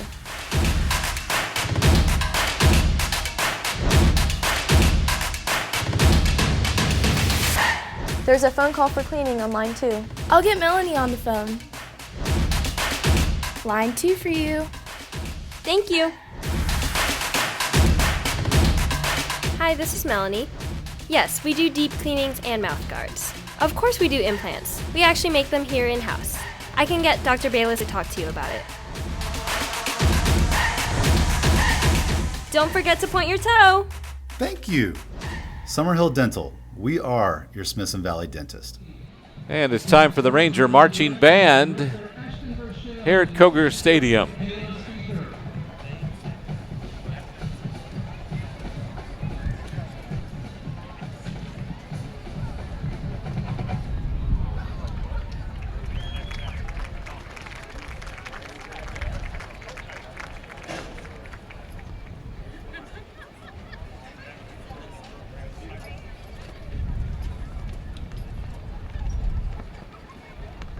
The Spirit Girl of the Week is Sophia Carlson.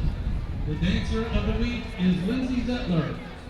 This evening, the Silver Spurs, joined by featured twirler Lauren Matula, will be performing a field skirt routine to Deep in the Heart of Texas. Now please welcome the award-winning Silver Spurs.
The 2019-2020 Silver Spur Social Board Officers are President Taylor Vela, Vice President Ashley Reeves, Social Officers Kendall Italy and Lauren Gomez, and Chaplain Manny Guerra.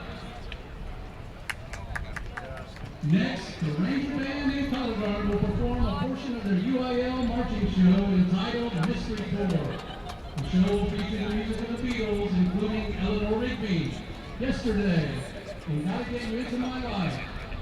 Soloists for the Ranger Band include Amanda Miller, Jonathan Nunez, Josh Robertson, Bradley Barker, Josh Fiorentino, Tomas Hinojosa, Josiah Mesa, Alexis Timmons, and Liana Luna.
Ranger fans, would you please stand and show your support as the Smithson Valley Ranger Band performs the Ranger Fight Song.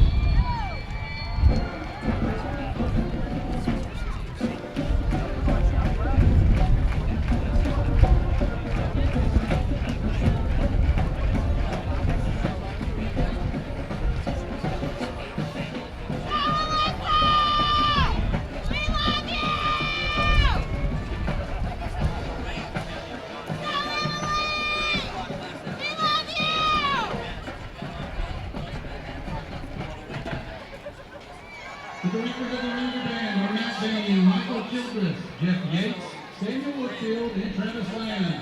The principal is Mr. Michael Wall. The Ranger Band section to meet is the trumpets. The Ranger Band would like to thank our platinum sponsors, China King Restaurant, the Edward Jones office of Paul Martin, Sam Roberts Photography, the Children's Eye Center of South Texas, and Alamo Transformer Supply Company.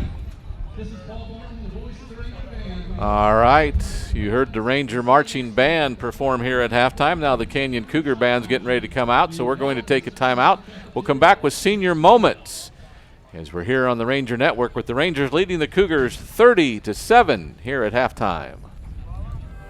Building links between people. Connections are real, finite, tangible experiences, ones you'll never forget.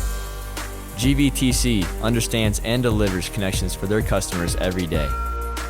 I'm Luke Gombert, and GVTC has me connected.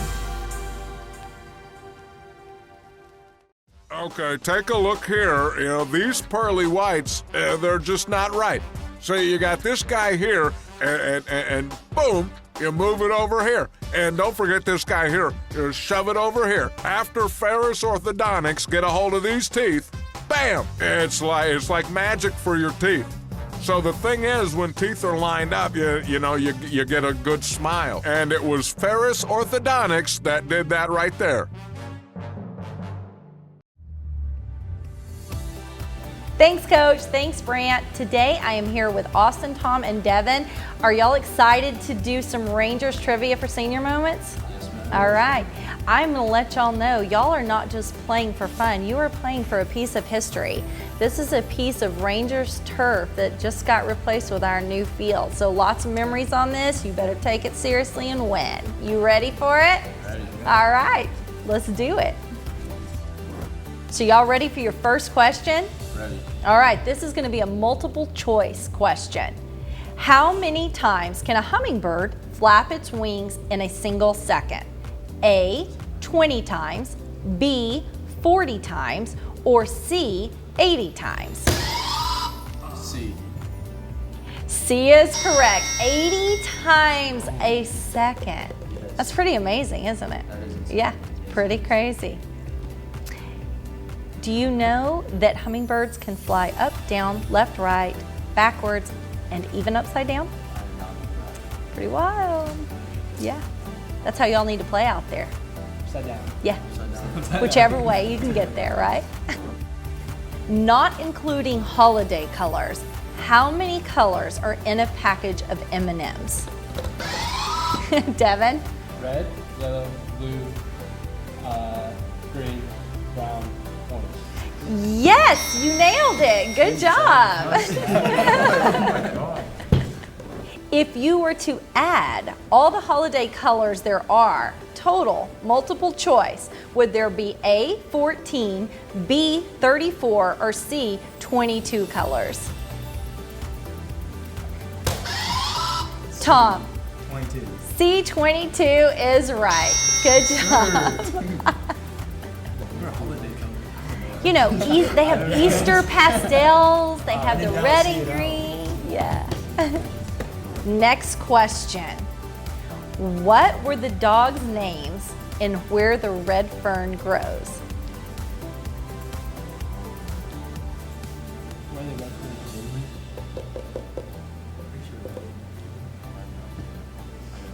Those are the two that hunt the ride.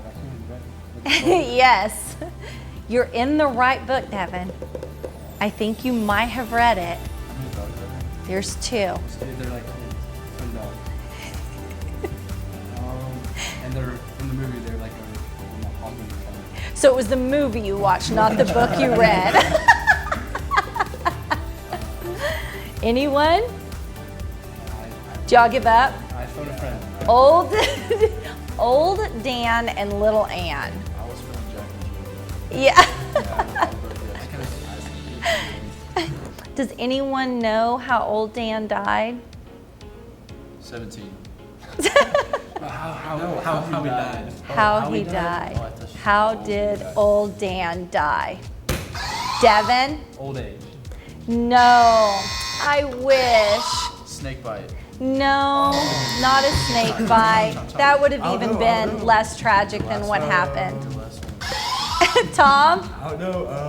He's probably shot. Sounds like stabbed.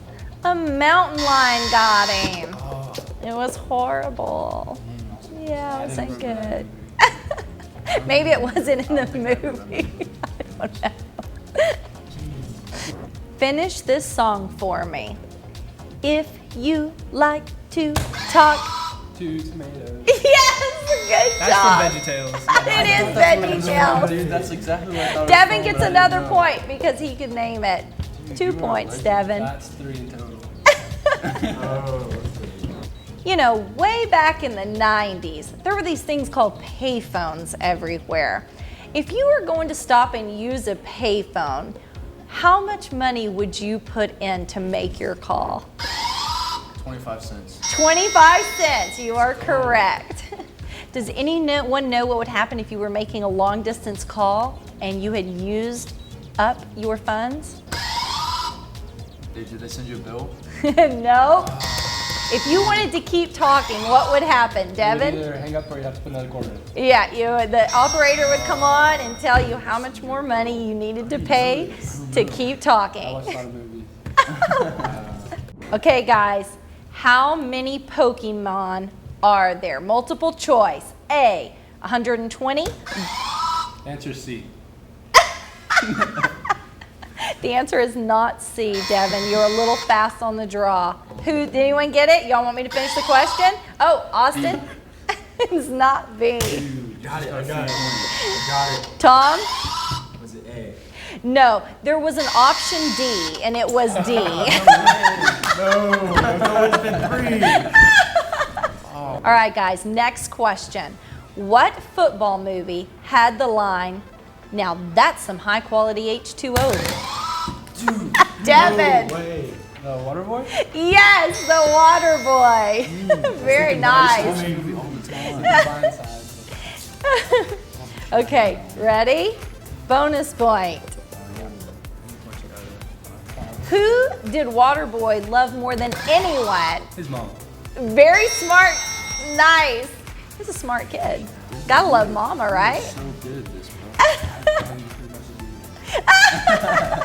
All right, guys. So Devin's leading by a long shot. So I want to chunk the two of you a little lifeline. This last question is worth 6 points. All right. Okay, who's ready? What NFL team is building a new stadium right now? Austin. The Cardinals? It is not the Cardinals. I have no idea. I just tried to get points. Tom? Is it the Falcons? It is not the Falcons. Devin? There's only 2 teams. I could have swore the Falcons had that. The Rams. Yes, the Rams is one. Yes, good job, Devin. Well, guys, it has been a lot of fun, and Devin, I must say, you are the MVP of the day. Nice job. Coach Brant, back to you. Emily, great stuff as always. Really enjoy Senior Moments with you each and every week. But right now we go from Senior Moments to this week's Rangers Trivia. This week in Rangers Trivia, Smithson Valley has more wins against Canyon than they do versus any other team in program history with 19. How many games in a row have the Rangers won over the Cougars? Is the answer A, 12 straight wins, B, 14 straight wins, or C, 16 straight wins? The answer is C, 16 straight wins. Smithson Valley's win streak over Canyon stretches back nearly 25 years, as the Rangers have not lost to the Cougars since 1995. Again, an impressive winning streak for the Rangers over the Cougars. So, Coach, yes, you've had the upper hand against Canyon over the past several years, dating back again to the mid-'90s, but you've had a lot of tight and competitive contests along the way. There's no question, and you know, those things can go in streaks one way or the other, so we're not too focused on what has happened. We're just trying to focus on this one, and they'll be all we can handle, I can assure you. And again, our thanks to Miss Emily in Senior Moments, and then Coach Hill and Brent here at halftime. It's Smithson Valley 30, Canyon 7. We're at the COMAL Bowl, sponsored by Smoky Moe's, and they did a fundraiser for the Rangers just the other day, and here's a story about that. On Tuesday night, players, parents, and Rangers fans showed up hungry to Smoky Moe's on Highway 46 and Spring Branch to support Spirit Night. Smoky Moe's is donating 15% of sales from Spirit Night to the Smithson Valley Athletic Booster Club. Hi, I'm Denny Moore, Trey Moore's dad, and I'm here to support the Booster Club, getting some great barbecue, and go Rangers. Hey, we're Tom's parents, and we're just here supporting Smoky Moe's and everything they do for us. What a great way to raise money for all of our Ranger athletes, just by eating the best barbecue in Texas. Go Rangers! Go Rangers! The grand total will be revealed at the October 11th home game against East Central. Way to go, Smoky Moe's, and everyone who came out to support our Rangers. And again, our thanks to Smoky Moe's, helping sponsor tonight's Comal Bowl, where the Rangers lead at 30-7 over the Cougars. Here at halftime, Kamel ISD handed out some art awards just the other day. Let's look in at that story. Congratulations, Comal ISD, on your District of Distinction from TAEA, our Visual Arts Educators Association for the state of Texas. We're so proud of you and all the work that you've done, teachers, to put this together this year. All of your work last year has paid off, and we get the glory this year to showcase and show off everything you always do. What I love about this award is that it's taken us what we were already doing and showcasing that, but it's also challenged us and brought us new opportunities to compete in new areas that we've never done before. So you guys shine this year, and I'm so proud of everything that you've done. We couldn't be more proud. Just really showcases our children, showcases our school. Our children need this. They need to be out there in the community being proud of what they're doing. It's a part of their learning and growing, and they just become excited to be at school, excited to be a part of this environment that we're in. I headed up the community service project. All 4 of the art teachers collaborated together, and we had our students do various art projects that were book related or reading related. Some of the kids did an illustrated book quote from their favorite book.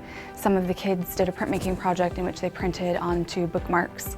And all of these projects were then donated to the New Braunfels Public Library as part of the Love Your Library Month. And they used all of those proceeds to benefit the library. Part of Big Art Day is to invite the community, invite our student community to come and help create art so that we can have art in our world. And we wanted any student to be able to help do that. So right now we have 2 positive reinforcements, and we want to continue to do that because they were a huge success. The students love them, parents love them, our administration loves them, so we want to keep doing that. So we have some plans in the future for the next Big Art Day. Thanks for all you did this past year. Appreciate all your hard work, and I look forward to this year and all the new challenges as we continue to work to get that distinction again each and every year.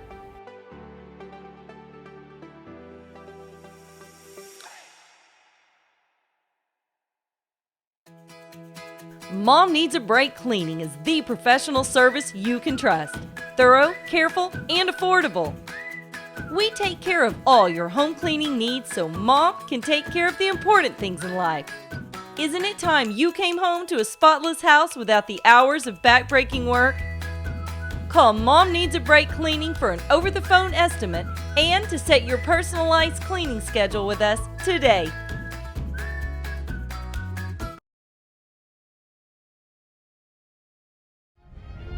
And we're back at Cougar Stadium.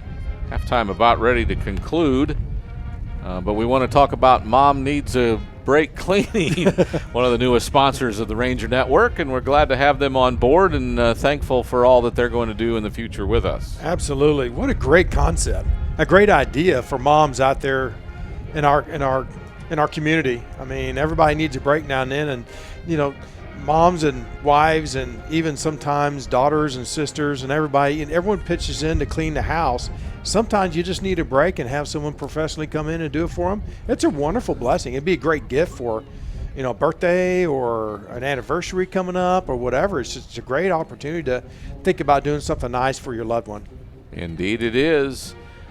The game clock is at zeros, but the Canyon Cougar Marching Band's still playing. So I'm guessing we're not going to kick off right at the moment, so we're going to take another timeout. We'll come back with the start of the second half. Again, the Smoky Moe's COMAL Bowl, where the Rangers lead it 30-7. Matt, we are excited to hear what you have come up with for the new Sage Capital Bank jingle. You are going to love it. We think it really embodies Sage Capital Bank. Emotes class, tradition, effort. Well, just give it a listen.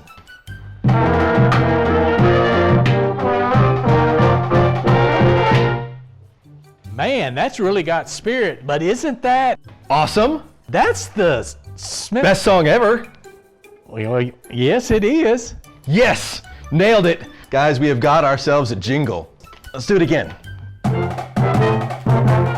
Sage Capital Bank is proud to support the Smithson Valley Rangers, and you can bank on that.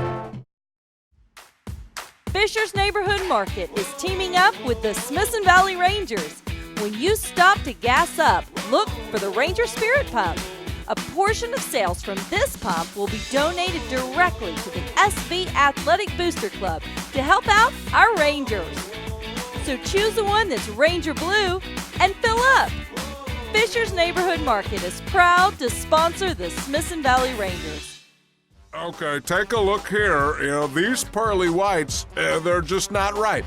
So you got this guy here, and boom, you move it over here. And don't forget this guy here. You shove it over here. After Ferris Orthodontics get a hold of these teeth, bam! It's like magic for your teeth.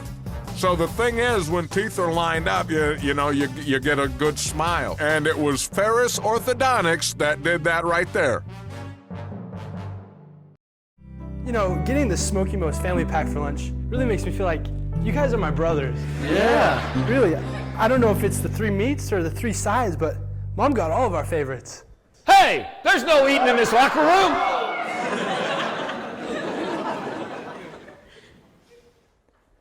Smoky Moe's family pack makes us family, which makes me Super Dad.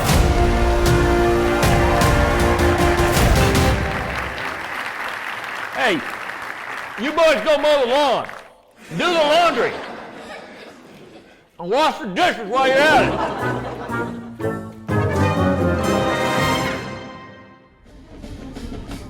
Back at Cougar Stadium, and the band won't yield the field. There was a song about that back in the day. And we're going to let it go because I think we're about ready to play some football as the band just keeps playing and the dancers won't leave the field, even though the Cougars have run through their tunnel. You would think that they would realize we're about ready to play football, and hopefully they will at some point. It's okay, Tony. It's a long fight song, and you know what? That's okay. Everyone in the stands are up standing and clapping and look at this. These people aren't. What are you talking about? Yeah, you're making up stories now. No. I'm amazed how windy it's gotten tonight. I mean, coming from the south. It's been those flags are really whipping. It's been windy most of the night. It just picked up a little bit. We heard on the crowd mic, but nonetheless, the Cougars will kick off to the Rangers here to start the second half. Smithson Valley up 30-7 And they'll get the football second half, too. As they scored 4 first-half touchdowns and a safety.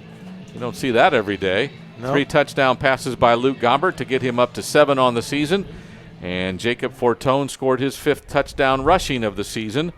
And Greg Eggleston, whose little brother Garrison is on the JV team, and Greg, a track standout as well, had 2 of the most exciting runs of the night, but they were at the end of the half when the half ended.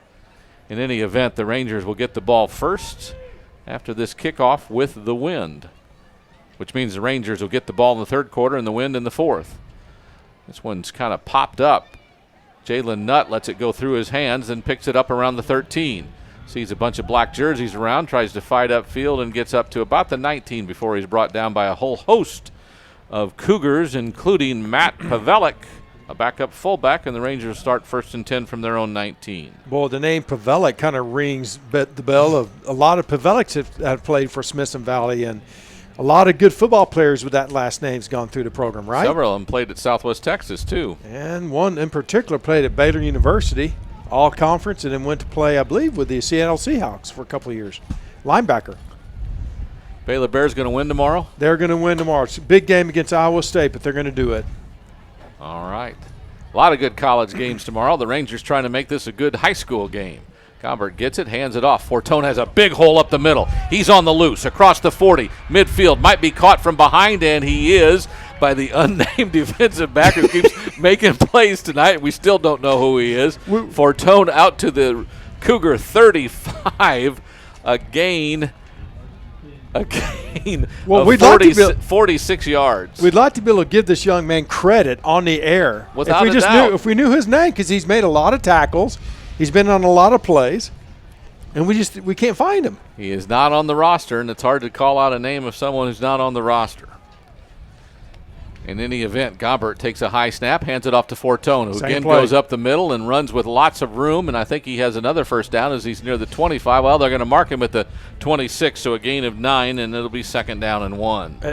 Tony, there's just nothing fancy about that. It's a snap it to Gombert. He hands it to Fortone. It's just a dive play, and he's right off the right, I'd say the B gap between Benka and Donnie Bell. Nice blocking up there by those two guys. You're just putting a hat on a hat, and he's running through the opening. It's just basically man-on-man blocking, and the offensive line is taking control of the second half here.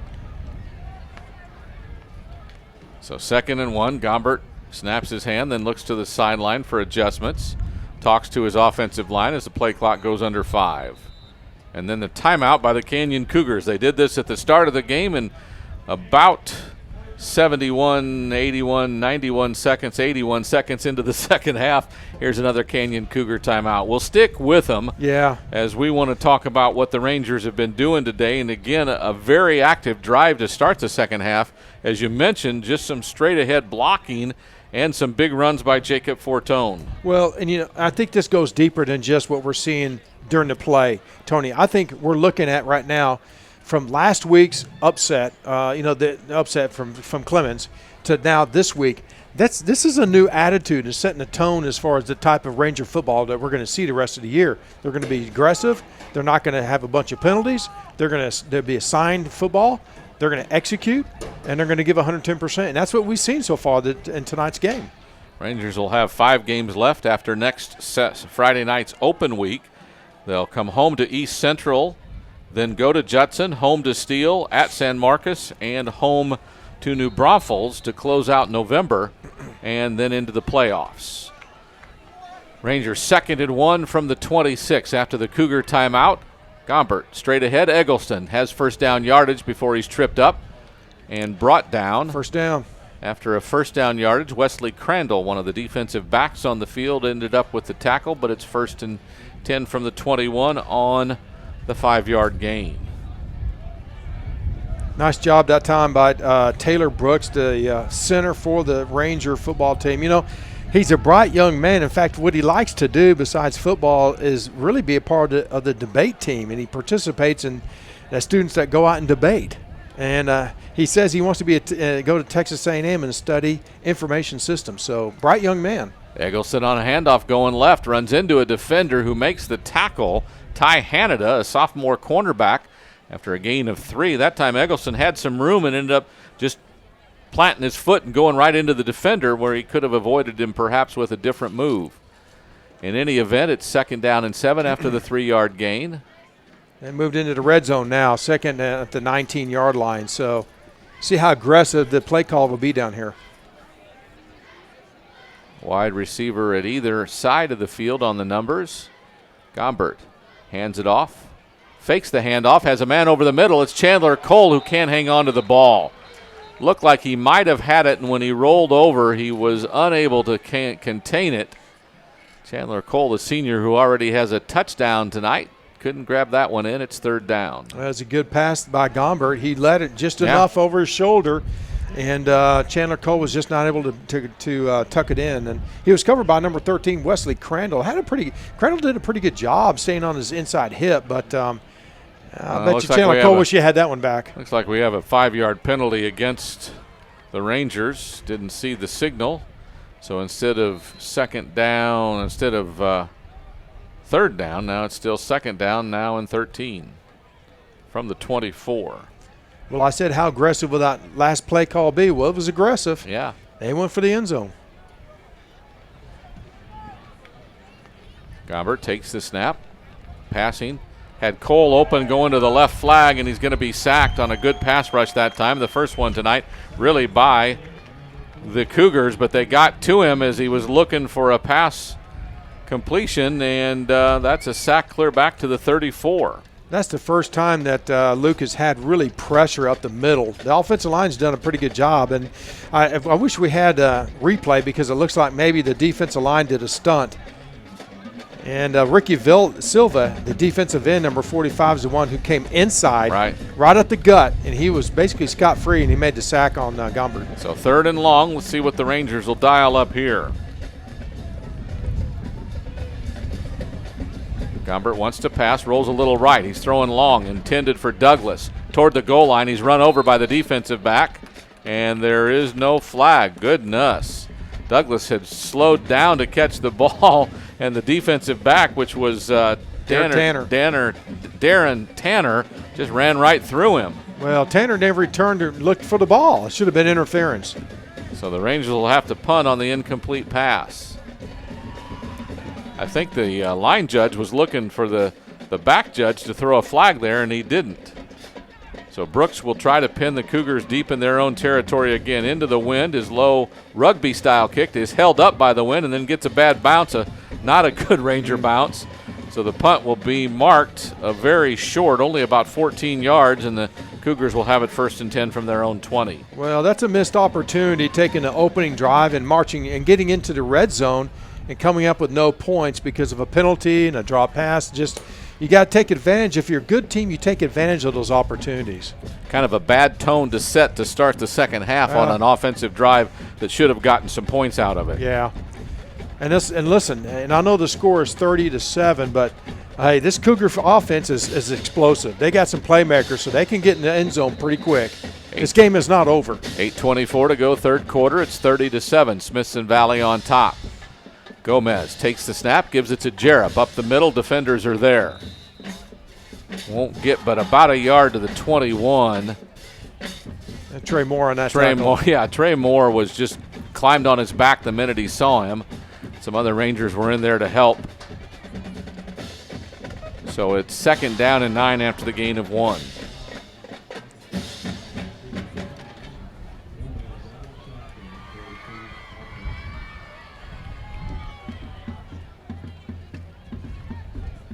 Gomez takes the snap, fakes the handoff, throws it out to the edge. It's incomplete, or is it a forward pass?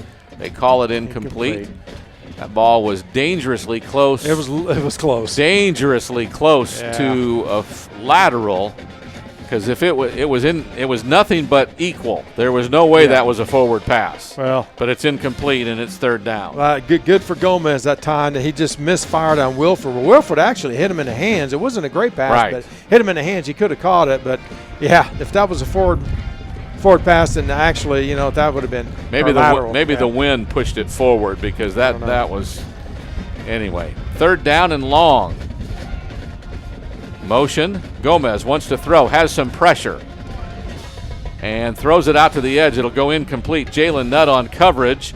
That was Tanner Hobeck rushing the passer, so another incomplete pass brings up 4th down and a punt for the Cougars, as the defense at least stands up and does what they're supposed to do, forces a 3 and out. And again, good work by the defensive line. That was the secondary. Good job that time. The secondary had all the receivers basically covered, where Gomez really couldn't find anybody to throw the ball into. So nice job by the Ranger secondary in that play. Cougars going to go with the wind on this punt after punting into the wind a couple of times in the first half. Rangers trying to go after him, get some pressure, but It is a good kick by Welch, but he doesn't use the wind as he kind of shanks it off the side of his foot. It'll go out of bounds, and they'll run it up. It'll be near midfield, maybe even into Cougar territory. Wow. As it goes out of bounds at the Cougar 45. So that punt was not a good one. Only 25 yards and no return. Yeah, that's with the wind, with this kind of wind at your back, you could have just boomed that punt. He just must have just missed it. We couldn't tell from our angle up here in the press box, but yeah, unfortunate situation for the Cougars where they could have really taken advantage of the wind and flipped the field position. You know? That was but they couldn't come up with it. That was a field position win that they didn't take advantage of. So the Cougars have the ball back. 7:27, third quarter, a 30-7 lead for Smithson Valley. The Smoky Mo's Comal Bowl. Here's Fortone up the middle. Has a seam, gets tripped up at the line, and falls ahead forward for about 6 or 7 yards. I think it was the defensive end, Hagan Ward, that got just enough of his shoe to limit that to a 7-yard run that could have been a lot more. What a great block that time by fullback Austin Howe, 44, coming down on the linebacker and just pushing him 5 yards deep and just pancaking him at the end of the play. Nice job. A couple receivers to either side, but everybody's in tight here. Fortone goes to the left side of Gombert, who takes the snap and hands it off. Fortone ends up getting back near the line of scrimmage, but he was hit in the backfield by Tristan Smith, I believe, and Cade Stevens also in on the play. They kind of busted through the offensive line, and it was a slow developing handoff. Yeah, I don't know if they did a stun up there on the defensive line or just missed block, missed assignment that time, but you're right. Cade Stevens was in the backfield as soon as Fortone got the football. So 3 receivers out left. Gombert, defensive line jumps on the first clap. Play clock at 10. He goes to the sideline and changes coverages a little bit. Takes the snap, gives it to Fortone. Up the middle he goes. Big gain up into Canyon territory after a run of almost 20 yards. Marked down at the 24, a gain of 16 on a first down run. That play was well designed and well executed. And again, it's designed for the fullback, excuse me, Austin Howe, who lines up basically behind and almost like a tight slot right off the edge, and he comes down and cracks down on a linebacker. Another great block that time by Austin Howe that really sprung Fortone into the opening. 2 receivers to the left, 2 backs in the backfield this time. Gombert gives it to Fortone left, who he ended up pitching it on the reverse we had in the first play of the game. I'm trying to see who fell on it. Did he keep a hold of the ball? Yeah, I did. He bluffed a fake. He was going to pitch it to Eggleston on the reverse and saw with the crowd there, he might as well just hang on to it and ended up losing 4 yards back to the 29. Well, give a little bit of credit that time to nose guard Joey Drastada. He's a junior, 6'1", 225 nose guard, and he really sniffed that out, and made havoc there, disrupted the play in the backfield for no gain. And we're seeing a lot more of their defensive line being active here and getting into plays. So our offensive line maybe letting up a little more.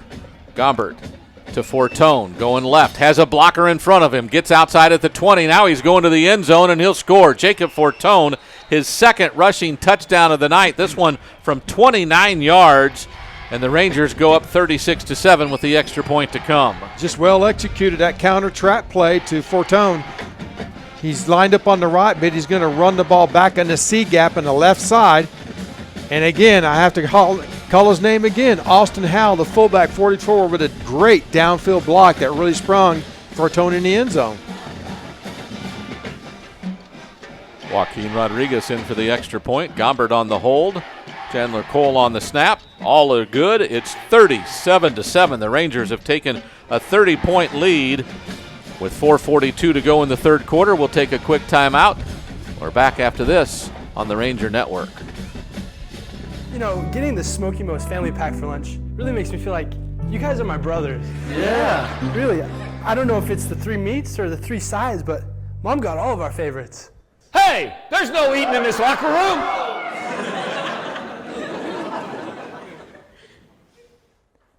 Smoky Mo's family pack makes us family, which makes me Super Dad.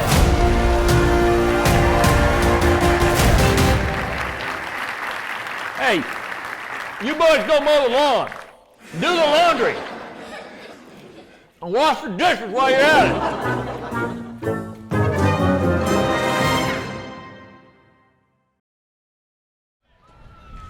We're at the Comal Bowl where the Rangers lead the Cougars 37-7. The Smoky Moe's Comal Bowl. 4:42 to go in the third quarter. A couple of drives that have taken up some clock time leave us with 4:42 left in the quarter. And Joaquin Rodriguez to kick off for the 7th time tonight. Into the wind, high pop-up type kick fielded near the sideline. It looks like Garcia who has it. Avoids a couple of tacklers and gets up past the 30-yard line. And he's brought down on the play by Maverick Freeland, one of the wide receivers, after the return goes up to the 33-yard line.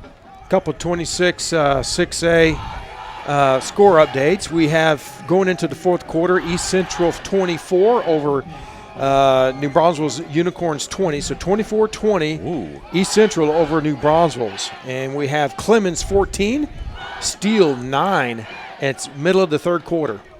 So Clemens is playing lights out tonight. Yeah, they are. And an update up the road here, up 35 in San Marcos. It's 55-14, Judson.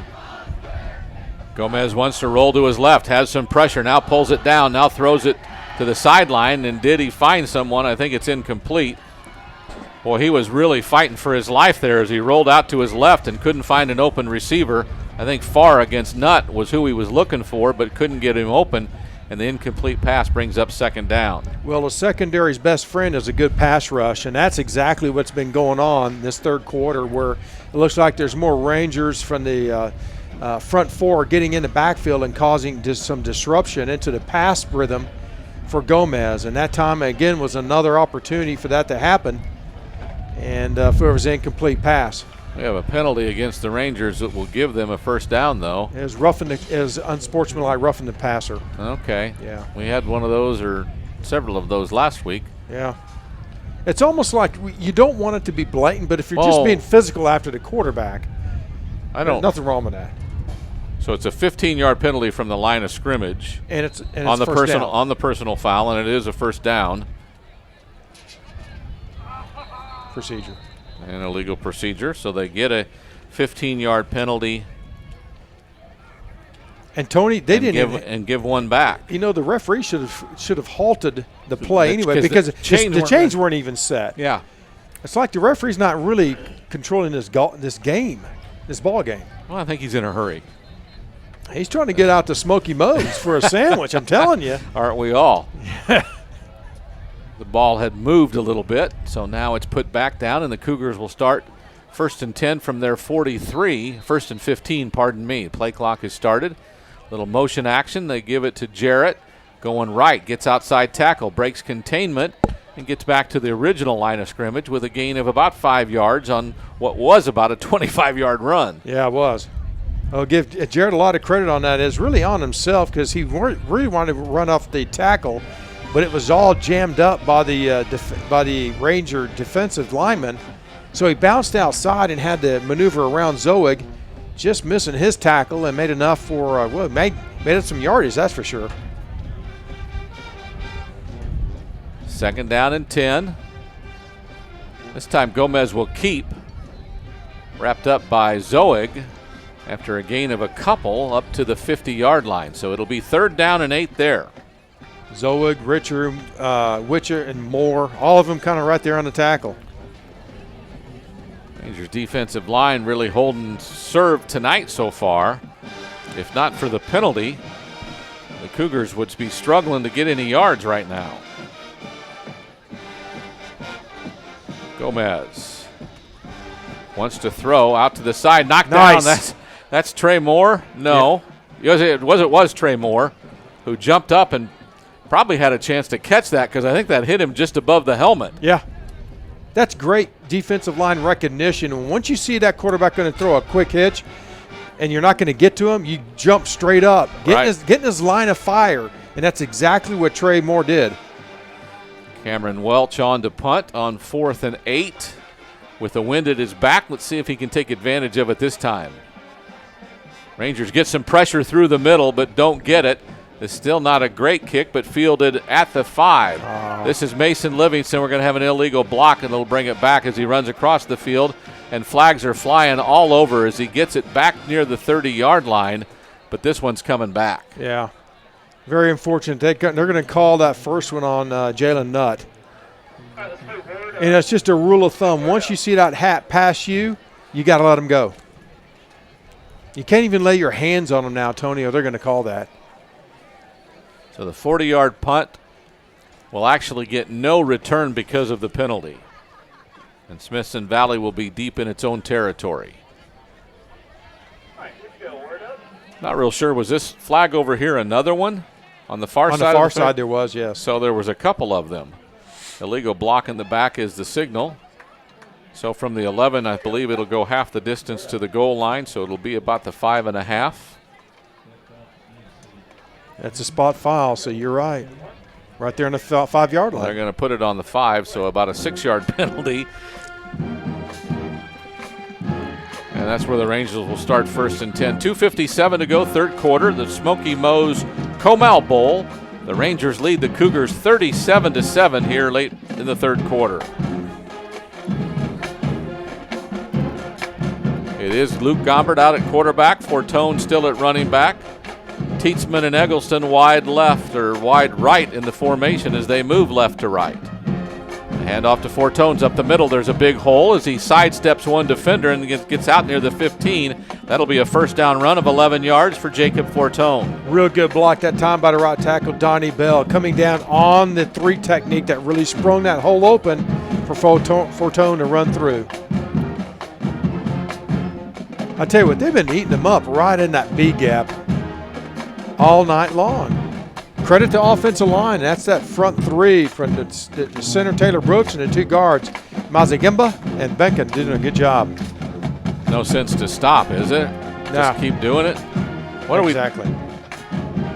We're letting the play. I don't understand. We have some confusion.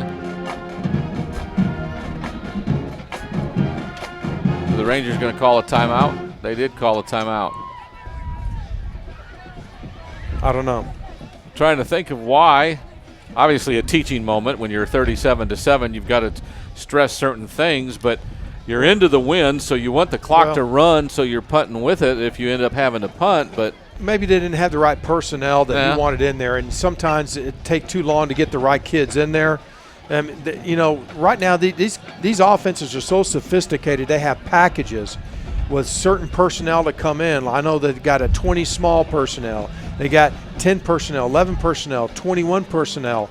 And so those kids have got to be right there by the coach, ready to run in there once they call for that package, because there's specific plays designed for that type of personnel in the game. So that's what I'm thinking that they're looking here and having to call a timeout when it's first down on your 5-yard line. Maybe you just want to make sure we're going to change the package, coach. I want to go more conservative. I want to make sure we have enough blockers up there. If they come after us, we don't want to give up the ball. How about that for an answer? Boy, I hope it's not that complicated. It is complicated. Because we're in trouble now. You know what? Hey, football players, they're tough and rugged, but they're smart people too. This game could be very simple, but it could also become very complicated. Well, I think you've complicated it for us, so we're about ready to go. Cougars get their last-minute instructions. The Rangers get their last-minute instructions. The referee might be ready because I think he's going to signal the start of the play clock, and he does. Tietzman comes wide to the right. Everybody's in tight elsewhere. Gombert on 1st and 10 from the 16. Gives it to Eggleston, going left. Has a seam, bounces outside. This could be a foot race. He's got one man to beat as he passes him at the 40, the 30, the 20. He's gone. Greg Eggleston with an 84-yard touchdown run. 84 yards on the touchdown run by Greg Eggleston. Well, that's just a great executed play right there. And Tony, I hate to say it, but they did change the personnel. They brought in 2 fullbacks, Austin Howell and Luis Camacho, both in there, so they had extra blockers, and you run that counter dive with Eggleston. He gets in at the second level, he's gone. He's so fast, no one's going to catch him. Joaquin Rodriguez for the extra point. The snap was good, the hold was good, the kick was good. And Joaquin Rodriguez continues to make extra points. It's 44-7 with 2 minutes to go. That play took exactly 12 seconds on the 84-yard run. Greg Eggleston is faster than that as he is a track standout, but you know how football is. It isn't always just a straight line run, is it? Right. No, it's not. But we do like those track guys. Once they get their hands on the football, let them go north and south. It's a foot race that they will win. Guess what's going to happen now? Joaquin Rodriguez is going to kick off like he's done many times tonight. 44-7, the Cougars lead, or the Rangers lead the Cougars here in the 2019 COMAL Bowl, sponsored by Smoky Moe's. You know, it's been a good night when you're a field goal kicker, your place kicker, they got sore legs. Yeah. That means that they've been doing a lot of kicking and you've been doing a lot of scoring. So, 2 minutes to go, third quarter action. Not a whole lot of fans have left, even though this one's pretty much being decided right now. That's good to see. You're out here supporting the kids, supporting the band, the cheerleaders, the pep squad, everything associated with the football event. And I call it an event. It is an event here at Cougar Stadium tonight. Rodriguez gets the signal, and his kick into the wind will be high and travel pretty good before it's fielded by Luce at about the 15-yard line. He'll stumble ahead to near the 30. We'll call it the 28 before he's brought down by Mason Livingston and a bunch of other Rangers. Well, the Rangers are bringing their number one defense back out, although there has been one substitution. Luke Seminaro, I noticed, has been in there since the beginning of the third quarter at defensive tackle. He's doing a good job, too. For Brooks. Now Brooks is back now, right? Yeah. Garrett Brooks, you know, he's a baseball standout.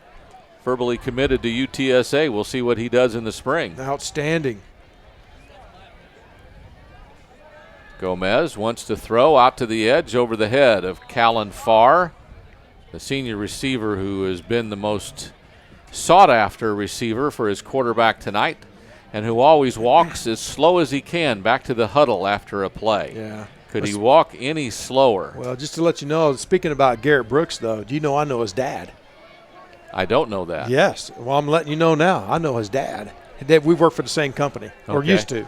All right. Snap. Gomez. He'll run it this time. Scrambles up the middle. Breaks one tackle, but then gets gang tackled with a flag that comes in as he's being wrapped up and brought back by Cody Horn, the junior linebacker. This might be going against the Cougars. I think number 70, big number 70, Will McCune, 6'3", 280, junior or senior, might have had something to do with that penalty. It's going to be they're marching back. They're going back. What was it? Do you know? Holding. They've got look like an offensive lineman that's down. So there is a timeout on the field. They're going to walk this one back, but they may wait till they get the injured player off the field. It gets real quiet, doesn't it? It does.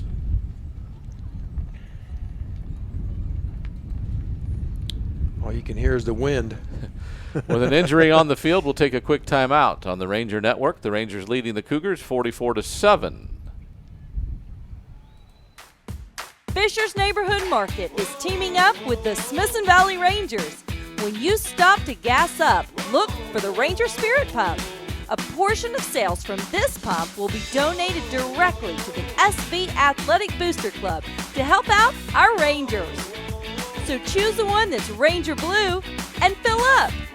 Fisher's Neighborhood Market is proud to sponsor the Smithson Valley Rangers.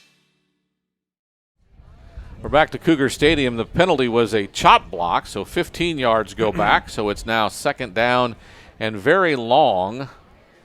20 to go. After the 5-yard run, 15 yards back. So second and 20 with a minute and a half to go here in the third quarter. Gomez. He'll run it himself. Thomas Zoig is the first one to hit him, and he pushes him back after a gain of about a yard to the 20. A little mix up there in the backfield. Looks like the execution of that play where Gomez thought he was going to fake it, and Micah Wilford thought he was going to get the ball. I kind of disrupted that play just the way they weren't able to execute in the backfield. Right. So 3rd and long,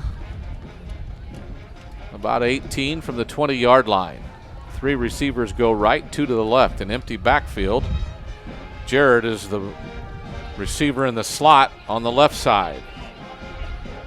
Rangers looking to put some pressure, and they get after him, and there'll be a sack.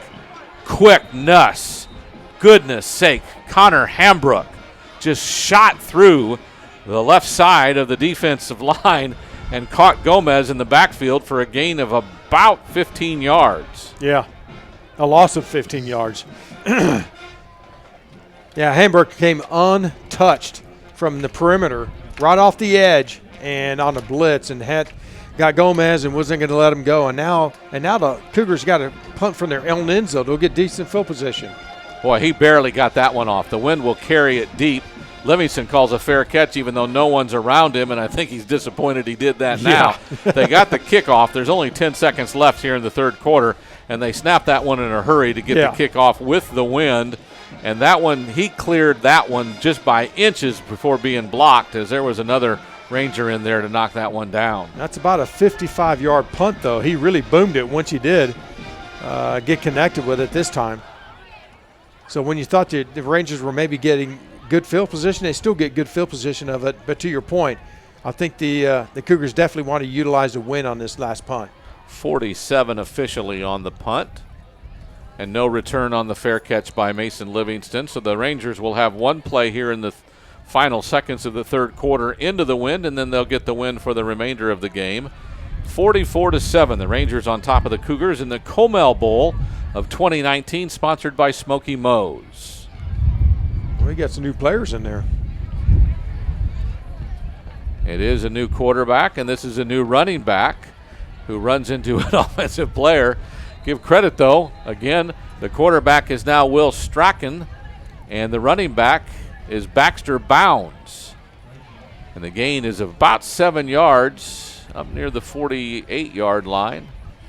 It'll be 2nd down, and, well, no, they're going to say there's a penalty flag on the field. So at the end of the run, after a 7-yard run, we're going to go back 10 yards for holding. And that's the call. So a 7-yard run, and then 10 yards minus. Try to keep that written down. Well, I'm glad you're doing it, not me. Hey, it's a change of the quarter, though. Yep. The quarter runs out on the play, so it is now the 4th quarter. And we'd like to take a timeout, but I don't know. Well, we're going to take a timeout. The Rangers up 44-7 after 3 quarters. Back after this on the Ranger Network. Mom Needs a Break Cleaning is the professional service you can trust. Thorough, careful, and affordable. We take care of all your home cleaning needs so Mom can take care of the important things in life. Isn't it time you came home to a spotless house without the hours of back-breaking work? Call Mom Needs a Break Cleaning for an over-the-phone estimate and to set your personalized cleaning schedule with us today.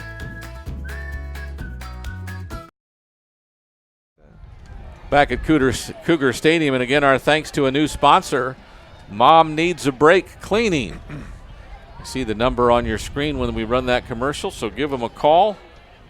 And hopefully we'll hear them a lot more throughout the rest of the season here on the Ranger Network. Mom Needs a Break Cleaning. The Rangers have a 1st and about 13 from the 38 after a 7-yard run and a 10-yard hold.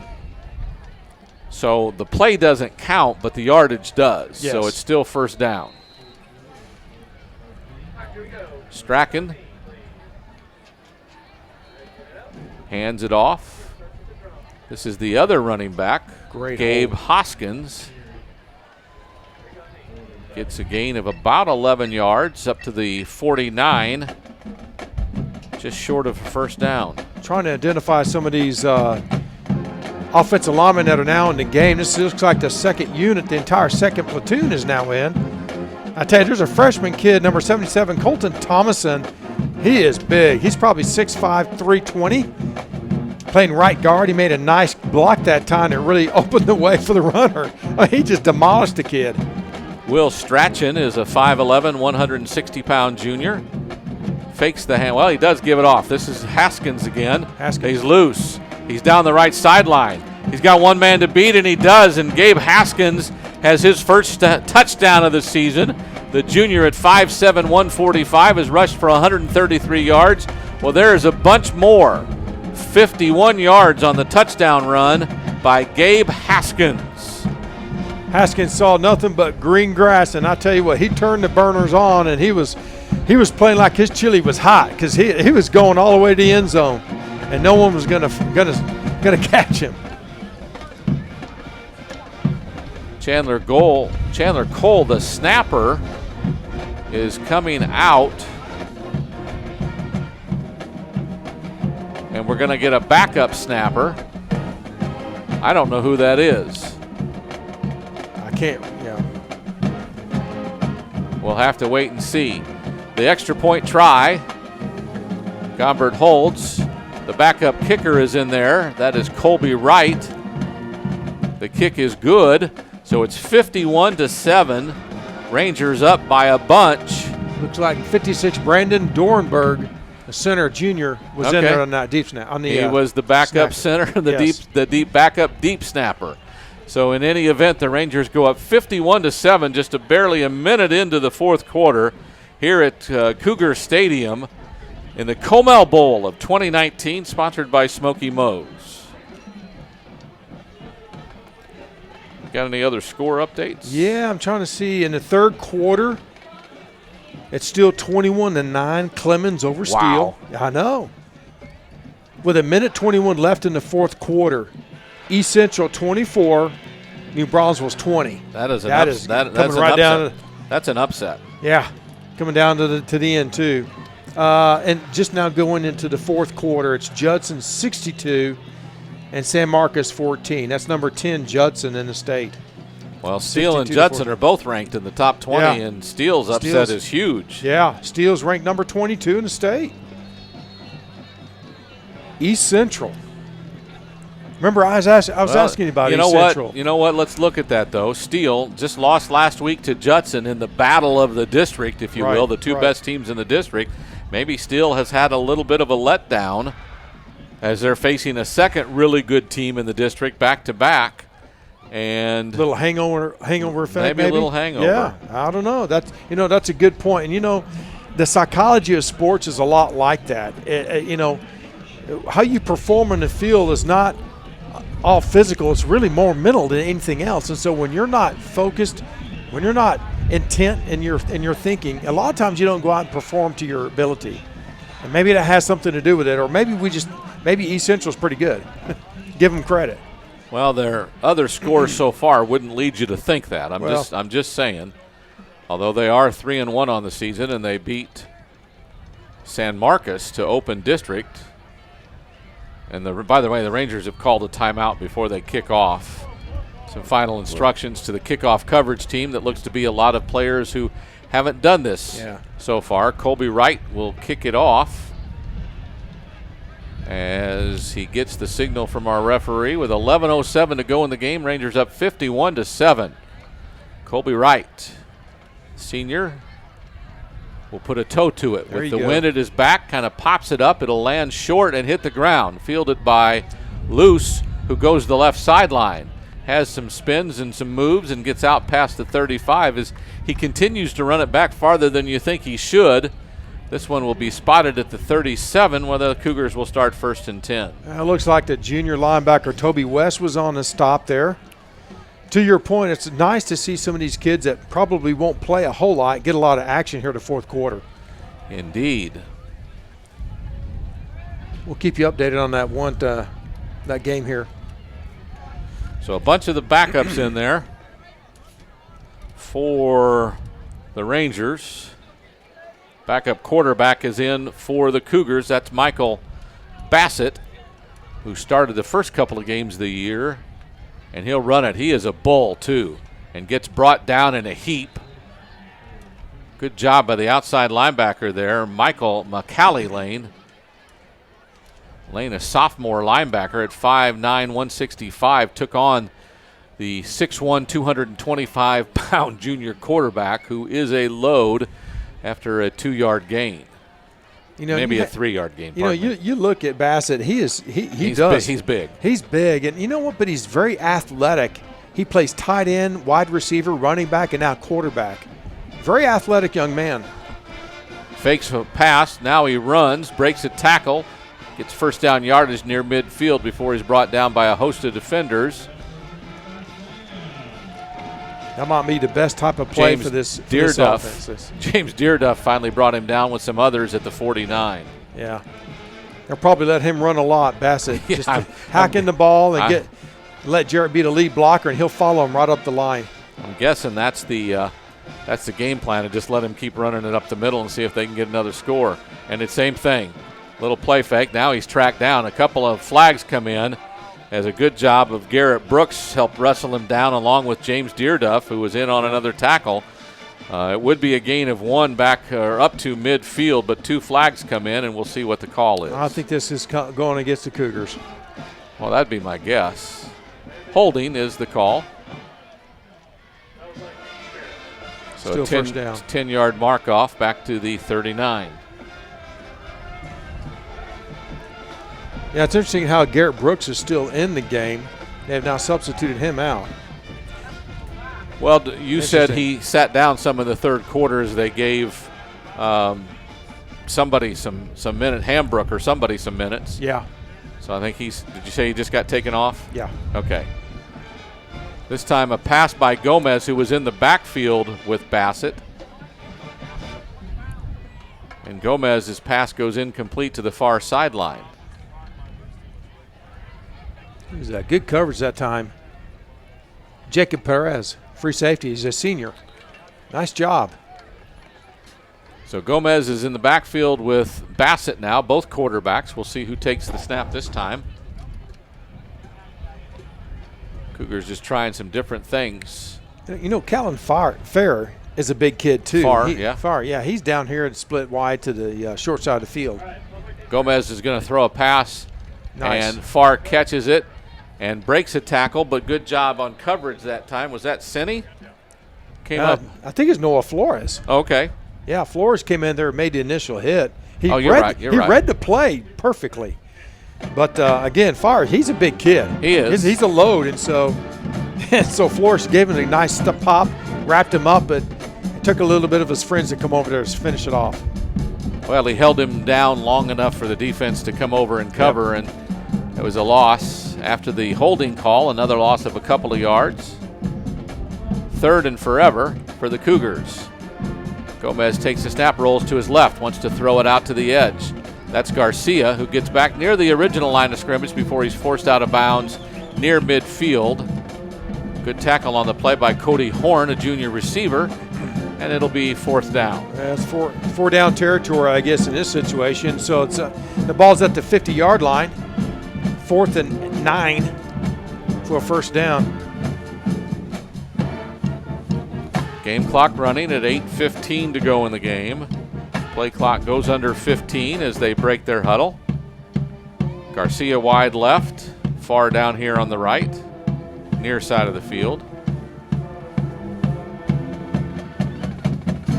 Gomez rolls to his right, gets some pressure. There's a hold on the edge and a pass that's almost intercepted. Flores had it in his hands, and if not for Farr being there to kind of help break it up, he had a pick. Instead, they go over on downs to the Canyon Cougars. Farr looks to have injured his left shoulder. That's been an effective play all night long when Gomez has been throwing that pass out to Farr. But this time, Flores did a nice job of reading it and really making a sharp cut and trying to get in front of the ball. Did it just enough time, he just couldn't come up with the interception. So it goes over on downs for the 2nd time tonight. The Rangers have the ball at midfield, 1st and 10. Strachan hands it off. Flag. And there's a flag as Bounds takes the ball right side for a gain of about 4, but we'll see what the flag is. You'd think it's in a spot where there might be holding. That is the signal by our official. So from the line of scrimmage at midfield, the ball will be taken back to the 40 where it'll be 1st down and 20 for the Rangers. Unless it's obvious, I would let these guys play. Is that selfishly saying or what? You would? Unless it's obvious. Well, that one might have been obvious then. Okay. Some new receivers out there as well.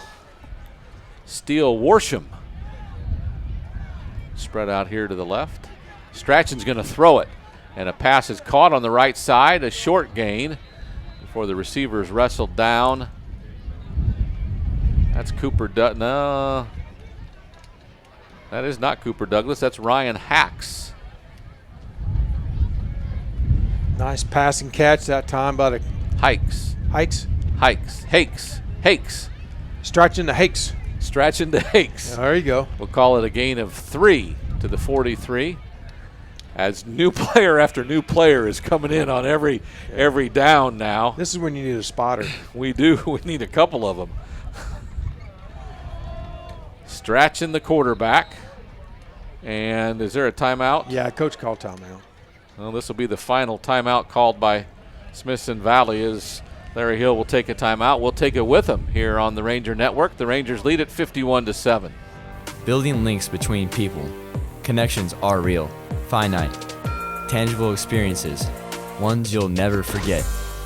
GVTC understands and delivers connections for their customers every day. I'm Luke Gombert, and GVTC has me connected.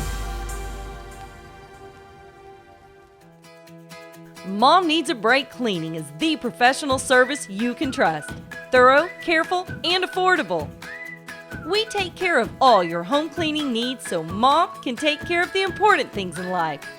Isn't it time you came home to a spotless house without the hours of back-breaking work? Call Mom Needs a Break Cleaning for an over-the-phone estimate and to set your personalized cleaning schedule with us today. Thanks again to Moms Need a Break Cleaning. Strachan and Whistle stop the play. Oh. This is what happens when you have players that haven't played a whole lot and they're swapping second and third string and there's a different cadence. It's just, they don't have enough time in the practice field to be cohesive. So you're going to have illegal procedure. You're going to have some penalties, and that's what we're seeing now with the Rangers at this point. So another penalty makes it second down and about 22. Strachan with a wide receiver to either side.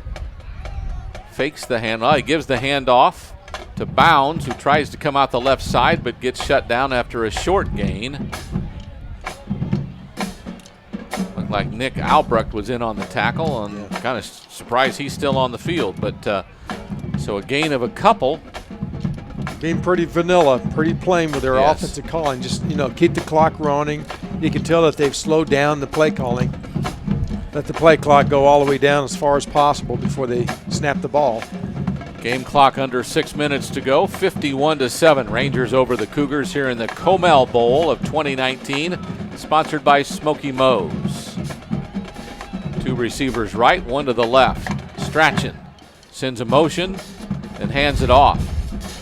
Bounds gets caught. He tried to go up the middle, didn't see anything there. Bounced it out to the right and got a couple of yards. We'll give him a gain of 2 up to the 41, and it'll be fourth down, and I think the punt unit will come in.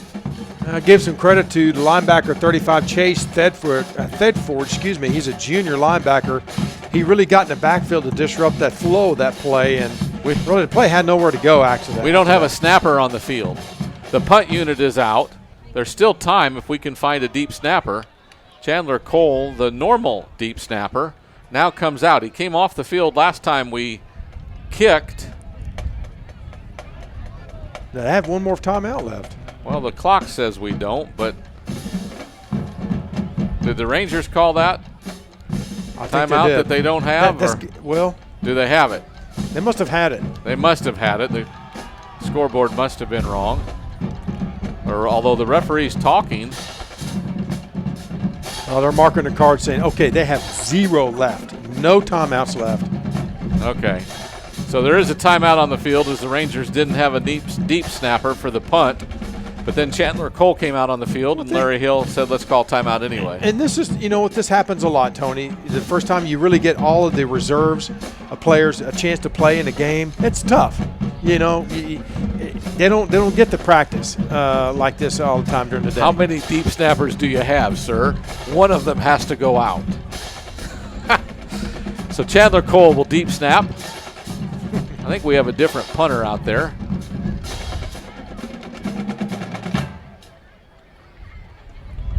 And the kick is up.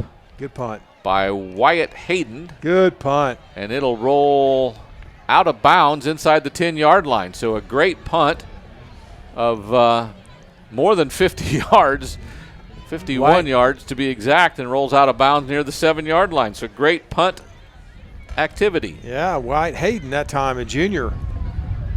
That's exactly what you want to do is kick it low in that soccer style to get the end-over-end effect, roll effect, and you do it in the corner of the field. And that went out to 7-yard line. This is perfectly played. Beautiful. Now we'll see if we can get that clock running a little bit. 4:55 to go in the game. Rangers up 51-7 in the Smoky Moe's Comal Bowl. Bunch of different defenders in there, so bear with us as we try to figure it all out. Handoff up the middle. Looks like it was Jarrett who will run out to about the 14, so a gain of about 7. A bunch of Rangers in on the tackle, and I'm not sure who any one of them was. Someone comes out. It looks like Joe Van Pelt was in on that tackle. Yeah, He's a junior defensive end.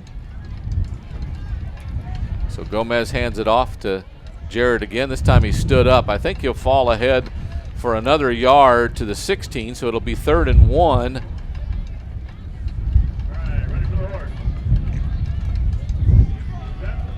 Several new defenders in there. You just have to look on the roster at this point. Fiamina, a defensive lineman. Ryan Fiamana, trying to say that correct, is in on the tackle. So 3rd and 1 from the 15. Handed off. This looks like to be Jarrett. He'll bounce it out, stay inbounds before he's gang tackled, and about 7 different Rangers are there on the play. Down near the bottom of the pile. Look to be Josh Pena, a senior linebacker. A bunch of them in there, though. You know what, Tony? Let me give comment to number 18, Noah Flores, the corner down here for the Rangers. He did a really good job of keeping that play, making it force back inside where his pursuit was coming in because he was being blocked. He really did a nice job. Again, Jarrett takes the handoff. Gets a couple of yards on 1st down. Give him 3. Juan Barrera Fry, a defensive end, senior, on the field now. Joe Van Pelt, also on the field.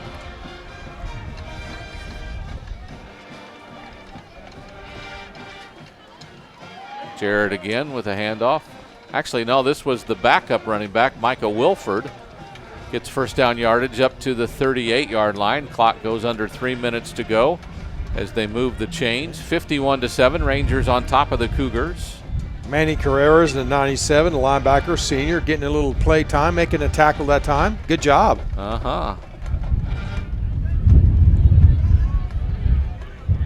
They'll give it to Wilford. He'll get a couple of yards up near the 41 before the defensive surge pushes him back. Andy Carry on, one of those in pushing him. Ball now at the 41, so it's 2nd down and 7. Game clock goes under 2.5 minutes to play. Cougars on the move. Closing minutes of this Comal Bowl. Hand off to Wilford, straight up the middle. Cougars fighting to bring him down and do. We got another 5 players all substituting in. I tell you what, Coach Hill's doing a good job of getting all the players some play time here tonight. Josh Ramos, a junior defensive tackle, in near the bottom of that pile as he goes to the sideline. As yes, a bunch of players.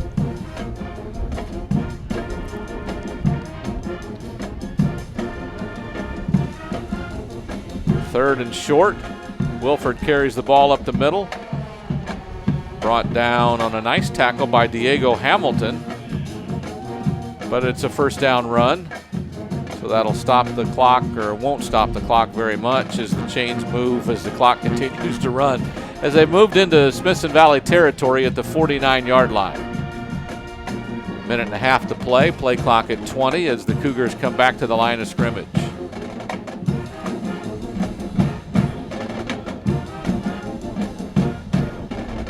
Gomez, the running back was in motion before that snap was made. So there is a flag that stops the clock. I think they want to keep the clock going, though. Legal procedure. The running back took off too early. A couple new defensive tackles coming in. I believe that's Josh Ramos, a junior defensive tackle, now getting some play time. Good to see that. Along with Joe Van Pelt, defensive end. He's called his name already tonight, making a couple tackles. Illegal procedure, the call. All right. So from the line of scrimmage with a minute 18 to go, they'll mark off 5 yards. Coach Lepsis was out on the field talking with the line judge. I'm not real sure what they were asking him, but it was a penalty. So back to the 46 of Canyon. It's now 1st and 15. Clock running with 65 seconds to go. This is Jarrett again, bounces it outside. He'll stay in bounds. They don't want the clock to stop either, as he could have run out of bounds there, but he's brought down by a heap of defenders, including down at the bottom, Joe Van Pelt. Yeah, Noah Flores again, that cornerback down here towards the boundary. He did a nice job again forcing that play back in. That's his rule. When the run comes to your side, make sure you're forcing it back in. He's got what we call the contain. A lot of times it's defined as the force on the play too, but give him credit. He did a nice job, technique. This will be the last play of the game as the Cougars line up 2nd and 6. They'll give it to Jarrett. He'll get tackled by a host of Rangers. And then a little scuffle at the end, and they're throwing a flag on somebody. Come on. Nobody really needed to do that. Down near the bottom of the pile was defensive tackle Josh Ramos, along with linebacker defensive end Jack Berry, a senior. After the play was done, they had tackled him. It seemed like I didn't think it was us. I thought it was the Cougars that started pushing and shoving, but in any event, we'll hear now. Well, we couldn't hear if the whistle blew. Unsportsmanlike conduct on both penalties. That's right. They both were pushing and shoving after the whistle was gone. The clock will probably restart on the whistle. 3rd down.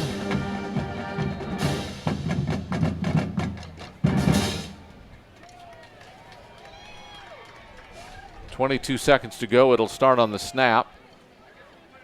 This will be the last play. This will be the last play, as the referee now starts the clock. Gomez takes the snap, hands it off to Jarrett. He's met in the backfield and brought down by about 10 Rangers. Who hit him first? 41? 11. Number 11. So Blake Bowman. Malachi Lane and Blake Bowman were both in there, and that's the final play of the game. The Cougars fall to the Rangers in the COMAL Bowl of 2019, sponsored by Smoky Moe's. It's 51, Smithson Valley, Canyon 7. We're back with a brief postgame show after this timeout on the Ranger Network. You know, getting the Smoky Moe's family pack for lunch really makes me feel like you guys are my brothers. Yeah. Really. I don't know if it's the 3 meats or the 3 sides, but Mom got all of our favorites. Hey, there's no eating in this locker room.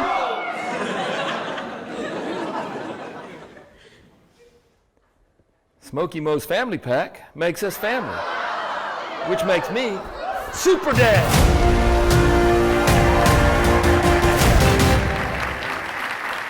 Hey, you boys go mow the lawn, do the laundry, and wash the dishes while you're at it.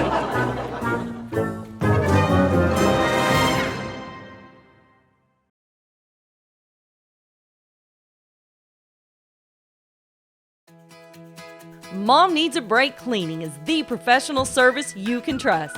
Thorough, careful, and affordable. We take care of all your home cleaning needs so Mom can take care of the important things in life. Isn't it time you came home to a spotless house without the hours of back-breaking work? Call Mom Needs a Break Cleaning for an over-the-phone estimate and to set your personalized cleaning schedule with us today. And again, back to Cougar Stadium, where the Rangers have beaten the Cougars 51-7 in the 2019 COMAL Bowl, sponsored by Smoky Mo's, along with our new sponsor tonight, Moms Need a Break Cleaning. We're glad that you joined us on the Ranger Network tonight as the Rangers defeat the Cougars. Luke Gombert with 3 touchdown passes. Running backs Greg Eggleston and Jacob Fortone each have 2 touchdown runs. And the Rangers win it going away 51-7, your final score. Any final thoughts, Jeff? Any final scores that would be helpful for the fans? Well, we do have a final. We have East Central beating New Braunfels 24-20. We have also a final from Judson 62-14 over San Marcos. Still in the fourth quarter, 27-16. Wow. Clemens over Steele. That is unbelievable. Still in the fourth quarter, though. The Rangers improve. They are 1-1 in conference play and now 3-2 overall.